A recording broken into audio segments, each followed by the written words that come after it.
आक्रमण करो, हमें मार्शल स्पिरिट का पवित्र फल अवश्य प्राप्त करना है। इस क्षण चंद्र रहस्यवादी संप्रदाय के शेष शिष्य भी 5वीं श्रेणी के राक्षसी जानवरों का भय भूल गए। उनकी आकृतियां प्रकाश की धारियों की तरह पर्वत शिखर पर चढ़ गईं। तुम सब पीछे हट जाओ। रिवर स्केल डेमोनिक रॉक दहाड़ा, उसका विशाल शरीर अचानक पूरे 500 मीटर तक फैल गया। जैसे ही उसके विशाल पंख फड़फड़ाए, हवा के तेज झोंकों की 2 धाराएं हवा में से फूट पड़ीं। ये हवाएं एक हिंसक बवंडर की तरह थीं, तेज हवाएं चल रही थीं, जो सीधे 1 दर्जन से अधिक चंद्र रहस्यवादी संप्रदाय के अनुयायियों को पीछे धकेल रही थीं। फुश, एक हरे रंग की आकृति आसमान में उड़ी और तुरंत मार्शल स्पिरिट के पवित्र फल की ओर झपटी। उसके जैड रंग के हाथ पर रोशनी की एक चमक पड़ी और तुरंत ही एक मार्शल स्पिरिट का पवित्र फल उसकी मुट्ठी में आ गिरा। मुझे तो एक मिल ही गया। अवंतिका हैरान देखीं। वह राक्षसी जानवरों से लड़ने के लिए तैयार थीं, लेकिन किसे पता था कि जब उन्होंने मार्शल स्पिरिट पवित्र फल लिया तो आसपास के राक्षसी जानवर उन्हें रोक नहीं पाए, जिससे उन्हें आसानी से एक मिल गया। फुश फुश, लगभग एक ही समय पर 2 आकृतियों के हाथों में एक चमकती हुई रोशनी थी। दोनों ने एक एक मार्शल स्पिरिट पवित्र फल उठाया। बिना किसी संदेह या आश्चर्य के दोनों ने एक दूसरे को देखा और मुस्कुरा दिए।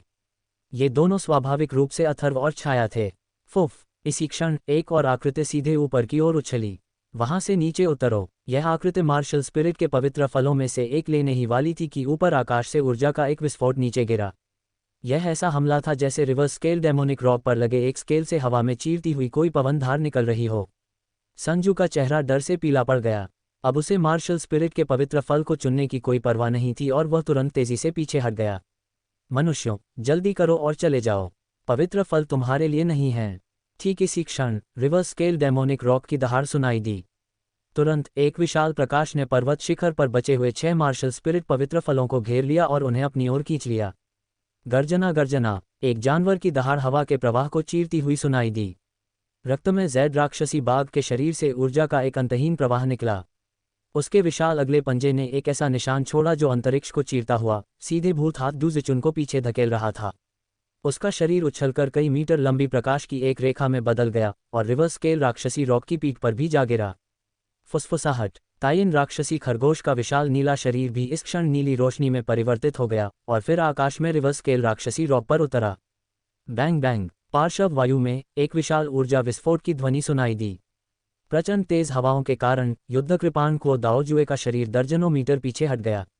इसी क्षण 2 सिरों वाले जल अग्नि राक्षसी बार ड्रैगन का विशाल शरीर, उसकी विशाल पूंछ भी हिंसक रूप से पीछे हटी और एक विशाल चट्टान पर जा गिरी, जिससे चट्टान तुरंत चूर्ण में बदल गई। कितनी प्रबल शक्ति! अथर्व, जिसने अभी अभी एक मार्शल स्पिरिट पवित्र फल तोड़ा था, मन ही मन आह भर रहा था। बैटल सेबर को दाओजुए की शक्ति वास्तव में 2 सिरों वाले जल अग्नि राक्षसी बार ड्रैगन से मुकाबला करने में सक्षम थी और कोई भी उसे मात नहीं दे पा रहा था। ची ची, 2 सिर वाले जल अग्नि राक्षसी बार ड्रैगन का विशाल शरीर ऊपर उठ गया, लेकिन क्यू दाओजुए से फिर से निपटने के बजाय उसने जल्दी से अपने शरीर को सिकोड़ लिया और आकाश में रिवर्स स्केल राक्षसी रॉक की पीठ पर छलांग लगा दी। फुसफुस, एक पल में रिवर्स स्केल डेमोनिक रॉक के पंख फड़फड़ाए और उसका शरीर बिजली की तरह पहाड़ की चोटी से गायब हो गया। एक काली परछाई के गायब होने के बाद वह पल भर में गायब हो गया। इन सभी परिवर्तनों में रिवर्स स्केल डेमोनिक रॉक द्वारा 6 मार्शल स्पिरिट पवित्र फलों को लेने से लेकर 4-5वें स्तर के राक्षसी जानवरों के गायब होने तक कुल मिलाकर केवल 2 से 3 सेकंड का समय लगा। बैंग बैंग, नीचे पहाड़ी पर एक विशाल ऊर्जा विस्फोट की आवाज आई। उस विशाल ऊर्जा के बीच जियाओ लॉन का विशाल शरीर पीछे की ओर हिल गया। जहां उसकी विशाल पूंछ गिरी, वहां रेत और पत्थर उड़ गए और एक विशाल गहरा गड्ढा तुरंत दिखाई दिया। धप धप, झाओ किंगई की आभा मंद पड़ गई और उसका शरीर भी एक पल में पीछे हट गया। जियाओ लॉन के सामने उसे भी कोई खास फायदा नहीं हुआ। जियाओ लान, क्या तुम ठीक हो? अथर्व की आकृति जियाओ लान के पास प्रकट हुई। अथर्व को त्रिगुण आत्मा सेनापति यश की शक्ति का कुछ कुछ ज्ञान था। इस गुप्त क्षेत्र में उसने संभवतः बहुत प्रगति की थी और संभवतः त्रिगुण आत्मा सेनापति के शिखर तक पहुंच गया था। इस समय अथर्व स्वाभाविक रूप से जियाओ लान के यश के विरुद्ध लड़ने को लेकर चिंतित थी। बॉस, अब मुझे उससे डर नहीं लगता। अगर हम मिलकर काम करें तो उसे मारना मुमकिन है। अथर्व के दिमाग में जियाओ लॉन की आवाज़ गूंज उठी। ऐसा लगता है कि आप 4थे स्तर तक पहुंच गए हैं और आपकी ताकत काफ़ी बढ़ गई है। अथर्व ने कहा, यह सही है। ये यश एक त्रिगुण आत्मा जनरल है। मैं उससे मुकाबला तो कर सकता हूं, लेकिन उसका कुछ नहीं बिगाड़ सकता। अगर तुम मेरे साथ आ जाओ तो हम उसे मार डालेंगे।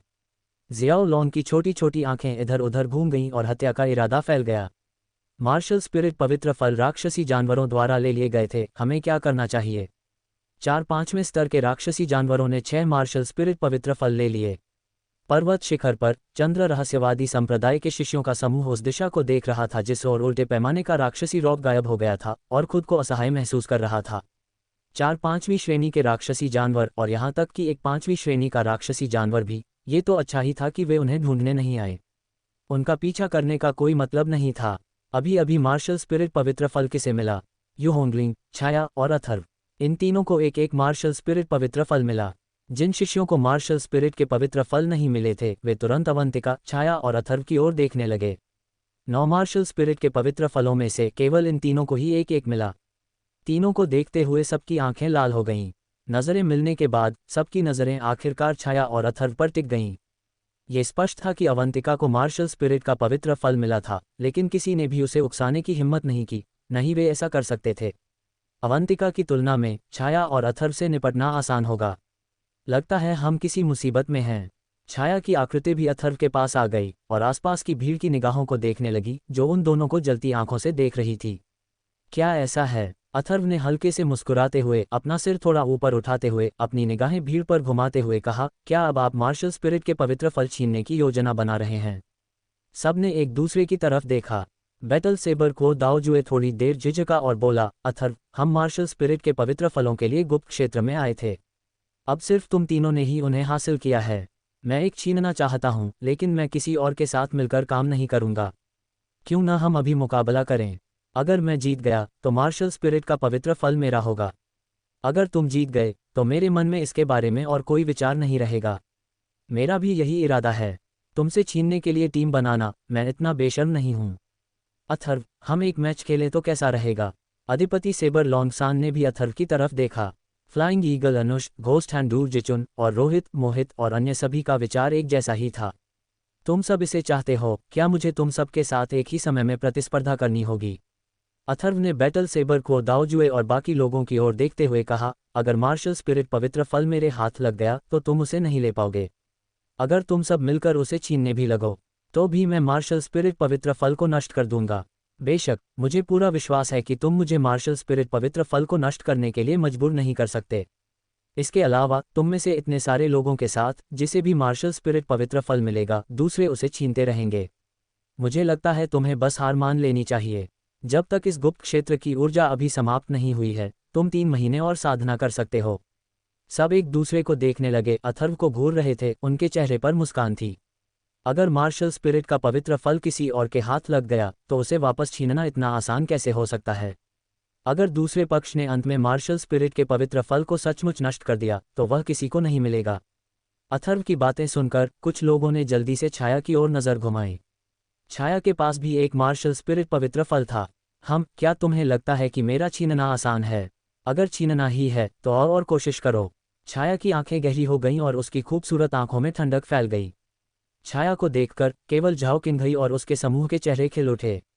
वे सभी छाया की ताकत को जानते थे, जो झाओ किन्घई की ताकत का सीधा मुकाबला कर सकती थी। उसके हाथों से कुछ छीनना कोई आसान काम नहीं था। उसकी तुलना में अथर्व से छीनना शायद आसान होता।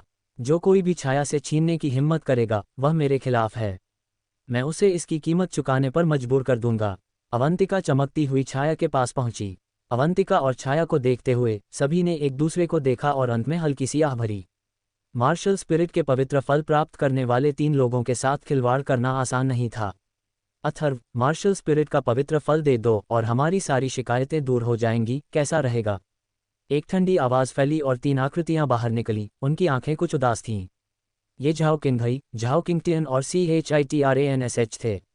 झाओ किन्घई के तीनों साथियों को बाहर कूदते देख सभी लोग भी थोड़ा पीछे हट गए। मार्शल स्पिरिट सेक्रेड फ्रूट पाने के लिए सिर्फ तुम तीनों पर निर्भर रहना, तुम कैसी चीजें हो? अथर्व ने ठंडी सांस ली। इस समय वह और जियाओ लॉन्ग दोनों ही आगे निकल चुके थे। अभी अभी जियाओ लॉन्ग झाओ किन्घई से मुकाबला करने में सक्षम था। उसे अब इन तीनों की चिंता करने की जरूरत नहीं थी। बच्चे, तुम मौत की तलाश में हो। झाओ किंगटियन ने उदास चेहरे से अथर्व को देखा। उसकी आंखों में ठंडक बढ़ती जा रही थी। उसकी आवाज में हत्या का भाव फैल गया और उसकी आंखों में हत्या का भाव पहले से ही खुलकर फूट रहा था। अथर्व ने धीरे से अपना सिर उठाया। उसकी ठंडी निगाहें झाओ किंगटियन पर टिकी थीं। हवा में ठंडक फैल गई और उसके चारों ओर एक जानलेवा आभा छाने लगी। अथर्व की नज़रों से ओझल संजू के दिल में अचानक एक सिहरन सी दौड़ गई, जिससे उसे कुछ अजीब सा महसूस हुआ। तुरंत ही उसके चेहरे पर फिर से उदासी छा गई और उसने अथर्व को भयावह नज़रों से देखते हुए कहा, मार्शल स्पिरिट का पवित्र फल मुझे दे दो, मैं तुम्हारी जान बख्श दूंगा, वरना अंजाम तो तुम जानते ही हो।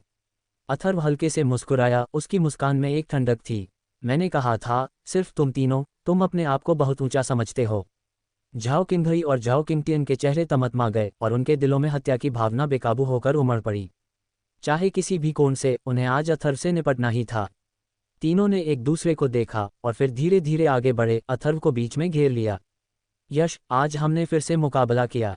एक हरे हरे रंग की आकृति चमक उठी, उसकी आंखों में ठंडक थी। उसकी आभा अब उस साधारण नौकरानी जैसी नहीं रही जैसी वह आमतौर पर दिखती थी। अब उसकी आभा बर्फ के एक टुकड़े जैसी थी, जिसके चारों ओर हल्की हल्की लहरें उठ रही थीं, जिससे रोहित, को दाओजुए और अन्य लोगों के माथे पर गहरी भौहें तन गईं। छाया, इस मामले का तुमसे कोई लेना देना नहीं है, तुम इसमें दखल क्यों दे रहे हो?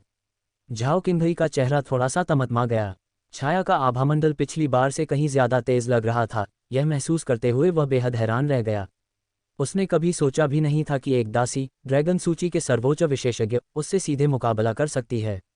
यह मामला अब मुझसे जुड़ा है और तुम्हारे प्रतिहार परिवार से भी। मैं तुम्हें बिल्कुल नहीं छोड़ूंगा। छाया की ठंडी आवाज निकली। हवा अचानक ठंडी लगने लगी, जिससे लोग अनायास ही कांपने लगे। छाया के शब्द सुनकर अवंतिका का चेहरा पूरी तरह बदल गया।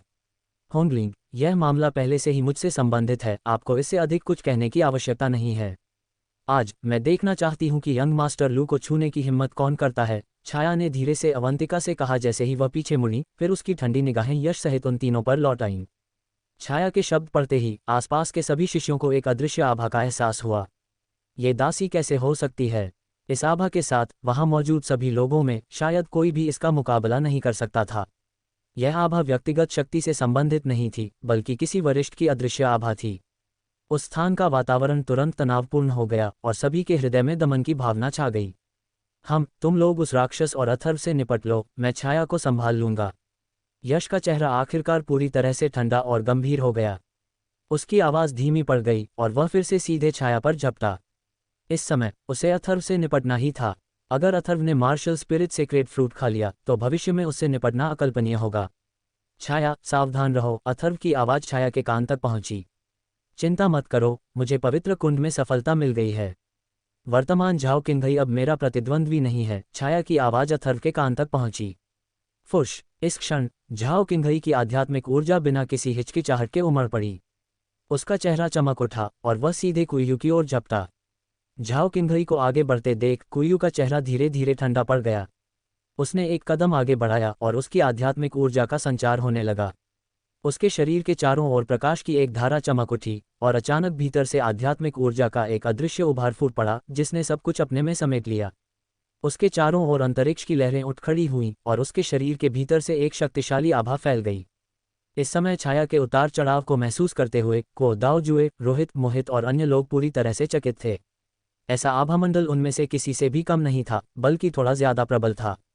छाया की शक्ति उनकी उम्मीदों से कहीं ज्यादा थी। गुप्त क्षेत्र में प्रवेश करने में सक्षम होने के कारण वे पहले से ही छाया की ताकत से बेहद आश्चर्यचकित थे, लेकिन इस समय वे वास्तव में समझ गए कि छाया की ताकत न केवल शक्तिशाली थी, बल्कि बिल्कुल भयानक थी। यश, आज मैं तुम्हें इसका पछतावा करा दूंगी। कुयू की आवाज धीमी पड़ते ही उसकी सुंदर आकृति अपनी मूल जगह से गायब हो चुकी थी। जब उसकी आकृति फिर से प्रकट हुई तो वह पहले से ही यश से युद्ध में उलझी हुई थी। बैंग बैंग, आध्यात्मिक ऊर्जा के दो विशाल उभार आपस में टकराए। अपार आध्यात्मिक ऊर्जा ने अंतरिक्ष को भर दिया। आत्मिक आक्रमणों के साथ मिश्रित होकर ध्वनि धमाकों का भी विस्फोट हुआ।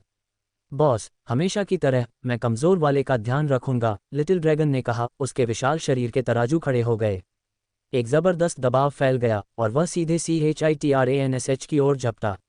बच्चे, इस बार मैं तुम्हें भागने का एक और मौका नहीं दूंगा। संजू की ठंडी चीख अभी थम ही रही थी कि उसकी आंखें तुरंत हत्या के इरादे से भर गईं। उसकी शक्तिशाली सच्ची ऊर्जा एक विशाल, झुलसा देने वाली मुट्ठी के निशान में बदल गई और उसने बेदर्दी से उसे अथर्व की ओर पटक दिया। अवंतिका की आंखों में चिंता की एक झलक दिखाई दी जब वह घबराहट से अथर्व को देख रही थी। हल्की ठंडी खर्राटों के साथ अथर्व के चेहरे पर उदासी छा गई। उसने अपना हरा चोगा लहराया और आगे की ओर झपटा। जब वह मार्शल स्पिरिट के चौथे चरण में था तो वह संजू से बस थोड़ा ही कमतर था। अब मार्शल स्पिरिट के 7वें चरण के चरम पर भले ही वह संजू को मार न सके, कम से कम उससे मुकाबला तो कर ही सकता था। उसे एक संजू से क्या डर था। हजारों हाथों से विभाजित आभासील, मेरे लिए तोड़ो। जैसे ही उसने अपनी आस्तीन लहराई, अथर्व ने एक और धीमी आवाज में चीख मारी। उसकी आस्तीन के अंदर से हथेली के निशानों की एक श्रृंखला तुरंत बाहर निकल आई। इन हथेली के निशानों ने अचानक कई प्रतिबिंबों को खींच लिया और फिर एक पल में एक जगह पर इकट्ठा हो गए। शक्तिशाली हथेली के निशानों से पहले अंतरिक्ष में तुरंत जोरदार लहरें उठीं। फिर एक हथेली का निशान और झाओ किंगटियन की मुट्ठी का निशान एक जोरदार धमाके के साथ टकराए। बैंग बैंग, अचानक हवा में एक जोरदार धमाका हुआ। मुट्ठियां और हथेलियां टकराईं और उस भयानक शक्ति ने उनके पैरों तले जमीन को चीर दिया। अनगिनत टूटे हुए पत्थर और मिट्टी की परतें बवंडर की तरह उछल पड़ीं और एक आकृति उस प्रचंड शक्ति से लड़खड़ाती हुई कुछ अस्त व्यस्त अवस्था में बाहर निकली। वह कोई और नहीं बल्कि संजू था। इस क्षण अथर्व का शरीर तुरंत नीला आत्मा कवच से ढक गया। उसका शरीर भी पीछे हट गया, लेकिन उसके चेहरे पर शांति थी। अथर्व के एक मुके से पीछे हटने पर झाओ किंगटियन का चेहरा उदास था, लेकिन वह पूरी तरह से स्तब्ध भी था। 1 महीने पहले अथर्व की ताकत उसका सीधा सामना करने के लिए कहीं भी सक्षम नहीं थी, और अभी अभी हुए प्रहार के साथ अथर्व की ताकत 1 महीने पहले की तुलना में कई गुना ज्यादा बढ़ गई थी। अथर्व ने अपने सामने झाओ किंगटियन पर हल्के से नजर डाली, फिर उसकी नज़र दूर छाया और लिटिल ड्रैगन पर पड़ी। उसकी आंखों की ठंडक और भी बढ़ गई। बिना किसी देरी के उसके पैरों के नीचे उसकी असली ऊर्जा चमक उठी और उसकी विशाल मेरिडियन से विशाल असली ऊर्जा बाहर निकल आई। फ्लोइंग लाइट शैडो स्टेप तकनीक का इस्तेमाल करते हुए जैसे ही वह ऊपर की ओर बढ़ा, उसकी आकृति ने तुरंत एक छवि छोड़ दी। उसकी गति पहले से ही एक भूतिया स्तर पर पहुंच रही थी। मार्शल स्पिरिट का 7वां चरण। दूर से रोहित, को दाओजुए और अन्य लोगों के चेहरे हल्के से उतर गए। उन्हें याद आया कि अथर्व को मार्शल स्पिरिट तक पहुंचे ज्यादा महीने नहीं हुए थे और अब वह मार्शल स्पिरिट के 7वें चरण पर पहुंच चुका था। ये गति उस साधना प्रतिभा अवंतिका से भी ज्यादा भयानक लग रही थी। धधकती नरक, हवा से बहते बादल। जब अथर्व की आकृति फिर से प्रकट हुई तो उसके हाथों में 2 अलग अलग गुणों वाली ऊर्जाएं एकत्रित हो गईं। दोनों शक्तियां बिजली की गति से संघनित होकर प्रस्फुटित हुईं। एक झुलसा देने वाली आग के गोले ने अंतरिक्ष को जला दिया, जिससे एक भयंकर ध्वनि उत्पन्न हुई और एक भयानक स्थानिक धारा भी एक बवंडर की तरह गर्जना और मंथन करने लगी, जिससे अनगिनत दरारें पड़ गईं। मिट्टी की परतें आसमान में फैल गईं और भारी बल के साथ नीचे की ओर दबाव पड़ने लगा। दोनों सेनाओं ने एक साथ संजू को घेर लिया। उन्होंने एक साथ 2 विशिष्ट युद्ध कौशलों का प्रयोग कैसे किया? इस दृश्य को देखकर बहुत से लोग बहुत प्रबुद्ध हुए। वह इतना शक्तिशाली कैसे हो गया? इस समय अथर्व की आक्रमण शक्ति देखकर झाओ किंगटियन का चेहरा अचानक गंभीर हो गया। ये 7वें चरण की मार्शल स्पिरिट की आक्रमण शक्ति जैसा बिल्कुल नहीं था। ये शक्ति पहले से ही एक मार्शल जनरल के स्तर की थी। हुश हुश, उसके हाथ में एक गहरे लाल रंग की लंबी तलवार थी।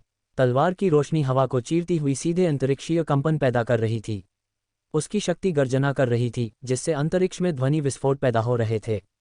तलवार की रोशनी से एक भयावह शक्ति से युक्त प्रतिबिंबों की एक श्रृंखला उभर रही थी। फिर एक ठंडे भाव के साथ उसने अथर्व के हमले का सामना किया। सबकी निगाहों के सामने उनके हमले फिर से टकराए। जैसे ही सेनाएं आपस में मिली, एक जबरदस्त धमाका हुआ। बूम बूम बूम, अंतरिक्ष चकनाचूर हो गया। एक झुलसा देने वाला चाप सा फट गया, मानो पूरा अंतरिक्ष ही टूट गया हो। हवा में भयानक ऊर्जा भर गई। पहाड़ की ढलान पर पहाड़ का एक बड़ा हिस्सा सीधे ढह गया। फैलते तूफान में भयानक शक्ति थी, जिसने सीधे अंतरिक्षीय तरंगों की एक लहर को उछाल दिया। मुझे उम्मीद नहीं थी कि अथर्व की ताकत इस स्तर तक पहुंच जाएगी, दूर खड़ी भीड़ ने आश्चर्य से कहा। फुश, प्रचंड बल के बीच अथर्व का शरीर सीधे पीछे की ओर उड़ गया। उसके भीतर खून उमड़ पड़ा, लेकिन उसे कोई गंभीर चोट नहीं आई। नीले आत्मा कवच के नीचे उसकी निगाहें और भी ठंडी हो गईं। फुफ, इस पल झाओ किंगटियन का शरीर भी सीधे तौर पर प्रतिकर्षित हुआ। उसका चेहरा तुरंत पीला पड़ गया। 2 चालों के बाद उसे कोई फायदा नहीं हुआ था। हम तो ये ड्रैगन सूची में 5वें स्थान पर है, अथर्व ने ठंडे स्वर में कहा। आश्चर्य और ठंडी निगाहों से देखते हुए संजू ने कुछ नहीं कहा, लेकिन उसके दिल में जो सदमा था उसे नकारा नहीं जा सकता था।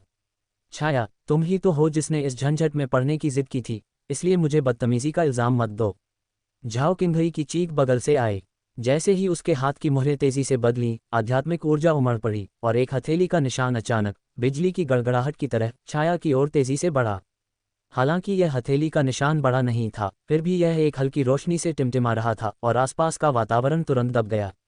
इस हथेली के निशान में एक आत्मा का हमला था।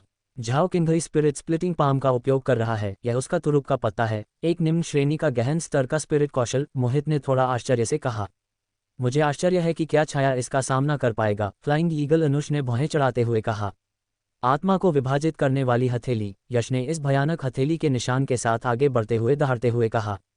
यश, तुम्हारी ताकत काफी नहीं है। इस क्षण अचानक एक नाजुक चीख निकली।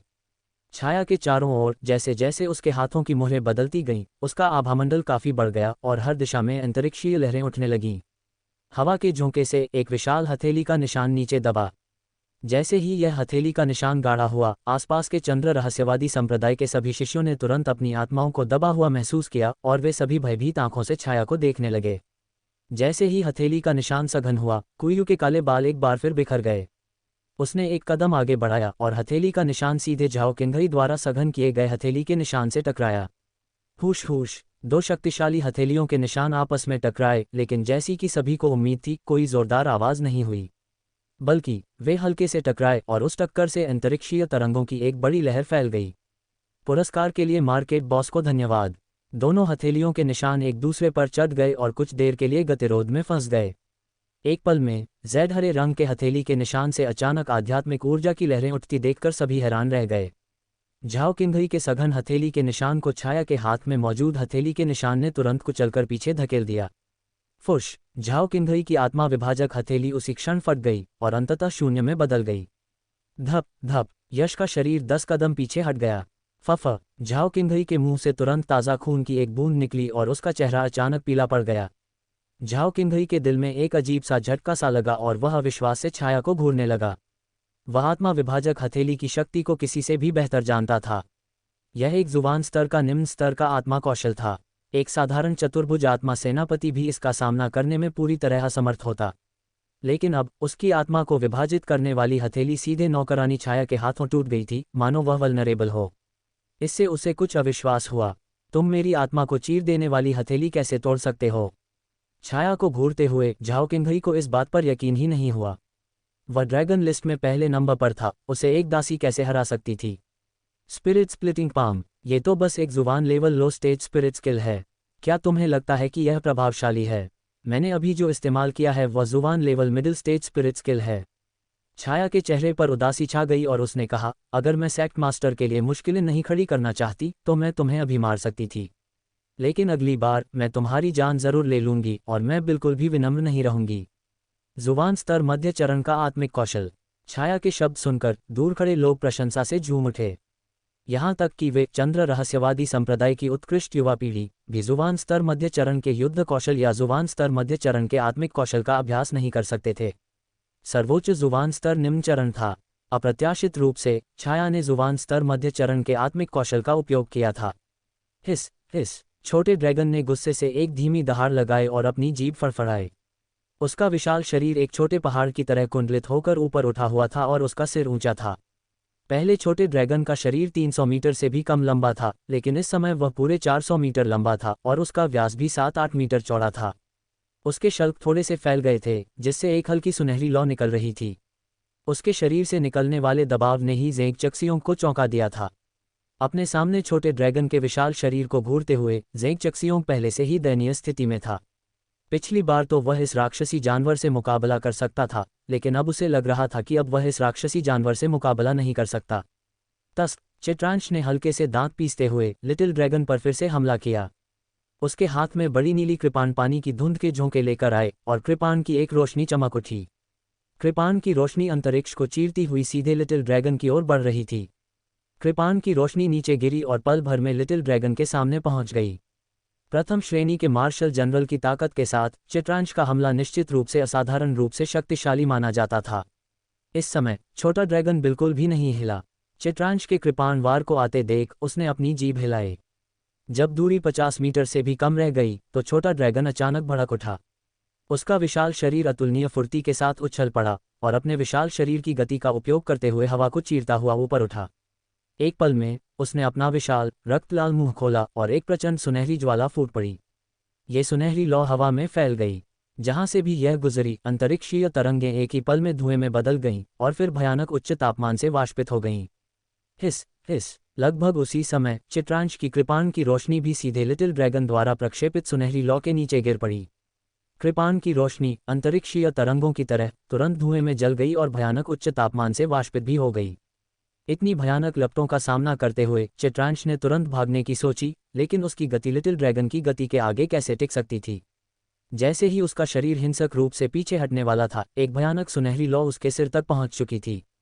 फुफ! चित्रांश का चेहरा बुरी तरह घबरा गया और उसके दिल की गहराइयों से एक खौफ सा उभर आया। उसने अपनी लंबी तलवार फिर से लिटिल ड्रैगन पर तान दी। हिस हिस! छोटे ड्रैगन का विशाल शरीर नीचे दबा और उसके मुंह से भयानक सुनहरी लपटें नीचे की ओर फैल गईं। चित्रांश की लंबी कृपाण पहले लाल हुई, फिर तुरंत ही जलकर गहरे लाल रंग में बदल गई, और एक पल में इन भयानक सुनहरी लपटों की आड़ में झुलसा देने वाली और तेज हवाओं के साथ वे उसके शरीर में घुस गईं, उसके रोम रोम में समा गईं। इन बेहद भयावह सुनहरी लपटों का सामना करते हुए चित्रांश की सच्ची ची आखिरकार जोरदार तरीके से उमड़ी और उसके सामने एक सुरक्षा कवच में बदल गई, लेकिन उसे तुरंत ही छोटे ड्रैगन की लपटों ने अपनी चपेट में ले लिया। ये लपटें मानो हर रोमछिद्र में घुस गईं, चित्रांश द्वारा स्थापित सुरक्षा कवच को तुरंत नष्ट कर दिया और उसके शरीर में धंस गईं। एक जलन भरी पीड़ा, मानो उसका शरीर भस्म हो रहा हो, चित्रांश के मुंह से तुरंत चीख निकल गई। पफट! ज़ेंग चुक्सियों के मुंह से तुरंत ही चमकदार लाल रक्त निकल आया और उसका शरीर भी पीछे की ओर उछल गया और अंततः वह पहाड़ से नीचे की ओर लुढ़क गया। कितना भयानक राक्षसी जानवर है! को दाओजुए, रोहित और अन्य लोग चिल्ला उठे। चित्रांश निश्चित रूप से कमजोर नहीं था, एक प्रथम श्रेणी का मार्शल जनरल था, फिर भी इस अजीब राक्षसी जानवर के हमले में वह बुरी तरह घायल हो गया था। उन भयानक लपटों ने उन्हें दूर से ही डर का एहसास कराया। छोटे ड्रैगन, उसे जिंदा छोड़ दो! जैसे ही छोटा ड्रैगन फिर से हमला करने वाला था, अथर्व की आवाज आई। फुश! छोटे ड्रैगन का विशाल शरीर तुरंत सिकुड़ गया और अथर्व के कंधे पर कूद पड़ा। उसने कहा, मालिक, आप मुझे उसे मारने क्यों नहीं देंगे? उसे मारना आसान नहीं है। हम इसे कभी भी मार सकते हैं। बस बात यह है कि यह गुप्त क्षेत्र में है। उसे यहाँ मारने से बड़ी मुसीबत खड़ी हो जाएगी, अथर्व ने कहा। अथर्व के दिल में भी इन लोगों को मारने की इच्छा थी, लेकिन इस गुप्त क्षेत्र में भीड़ की चौकस निगाहों के सामने उन्हें मारना संभव नहीं था।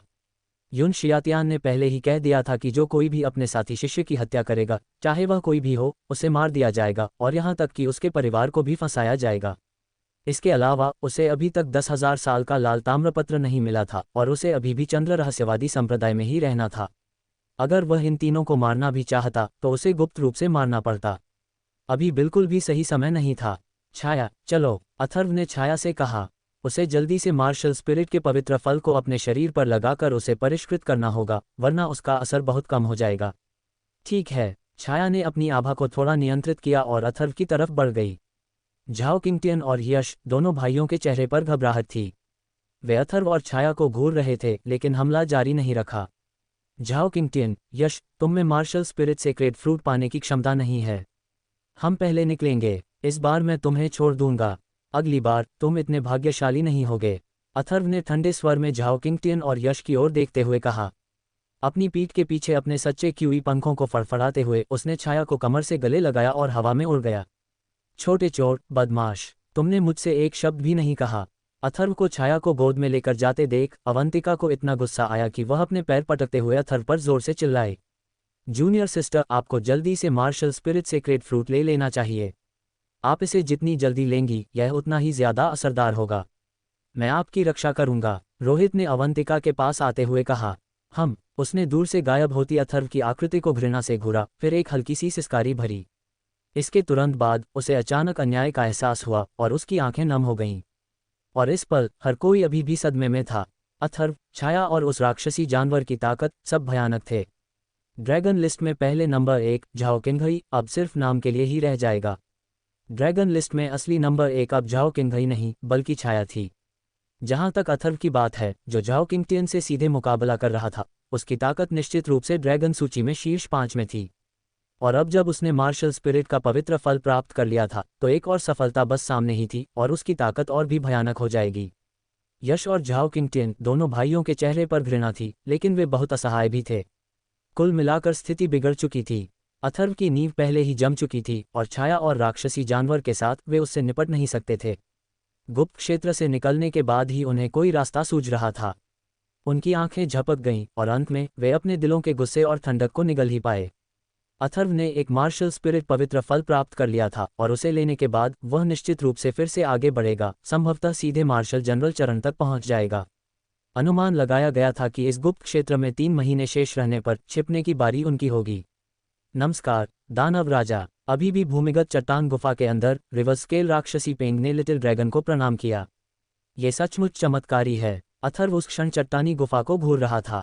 ऊर्जा वायु का निरंतर प्रवाह जो अंदर उमड़ रहा था गायब हो गया था।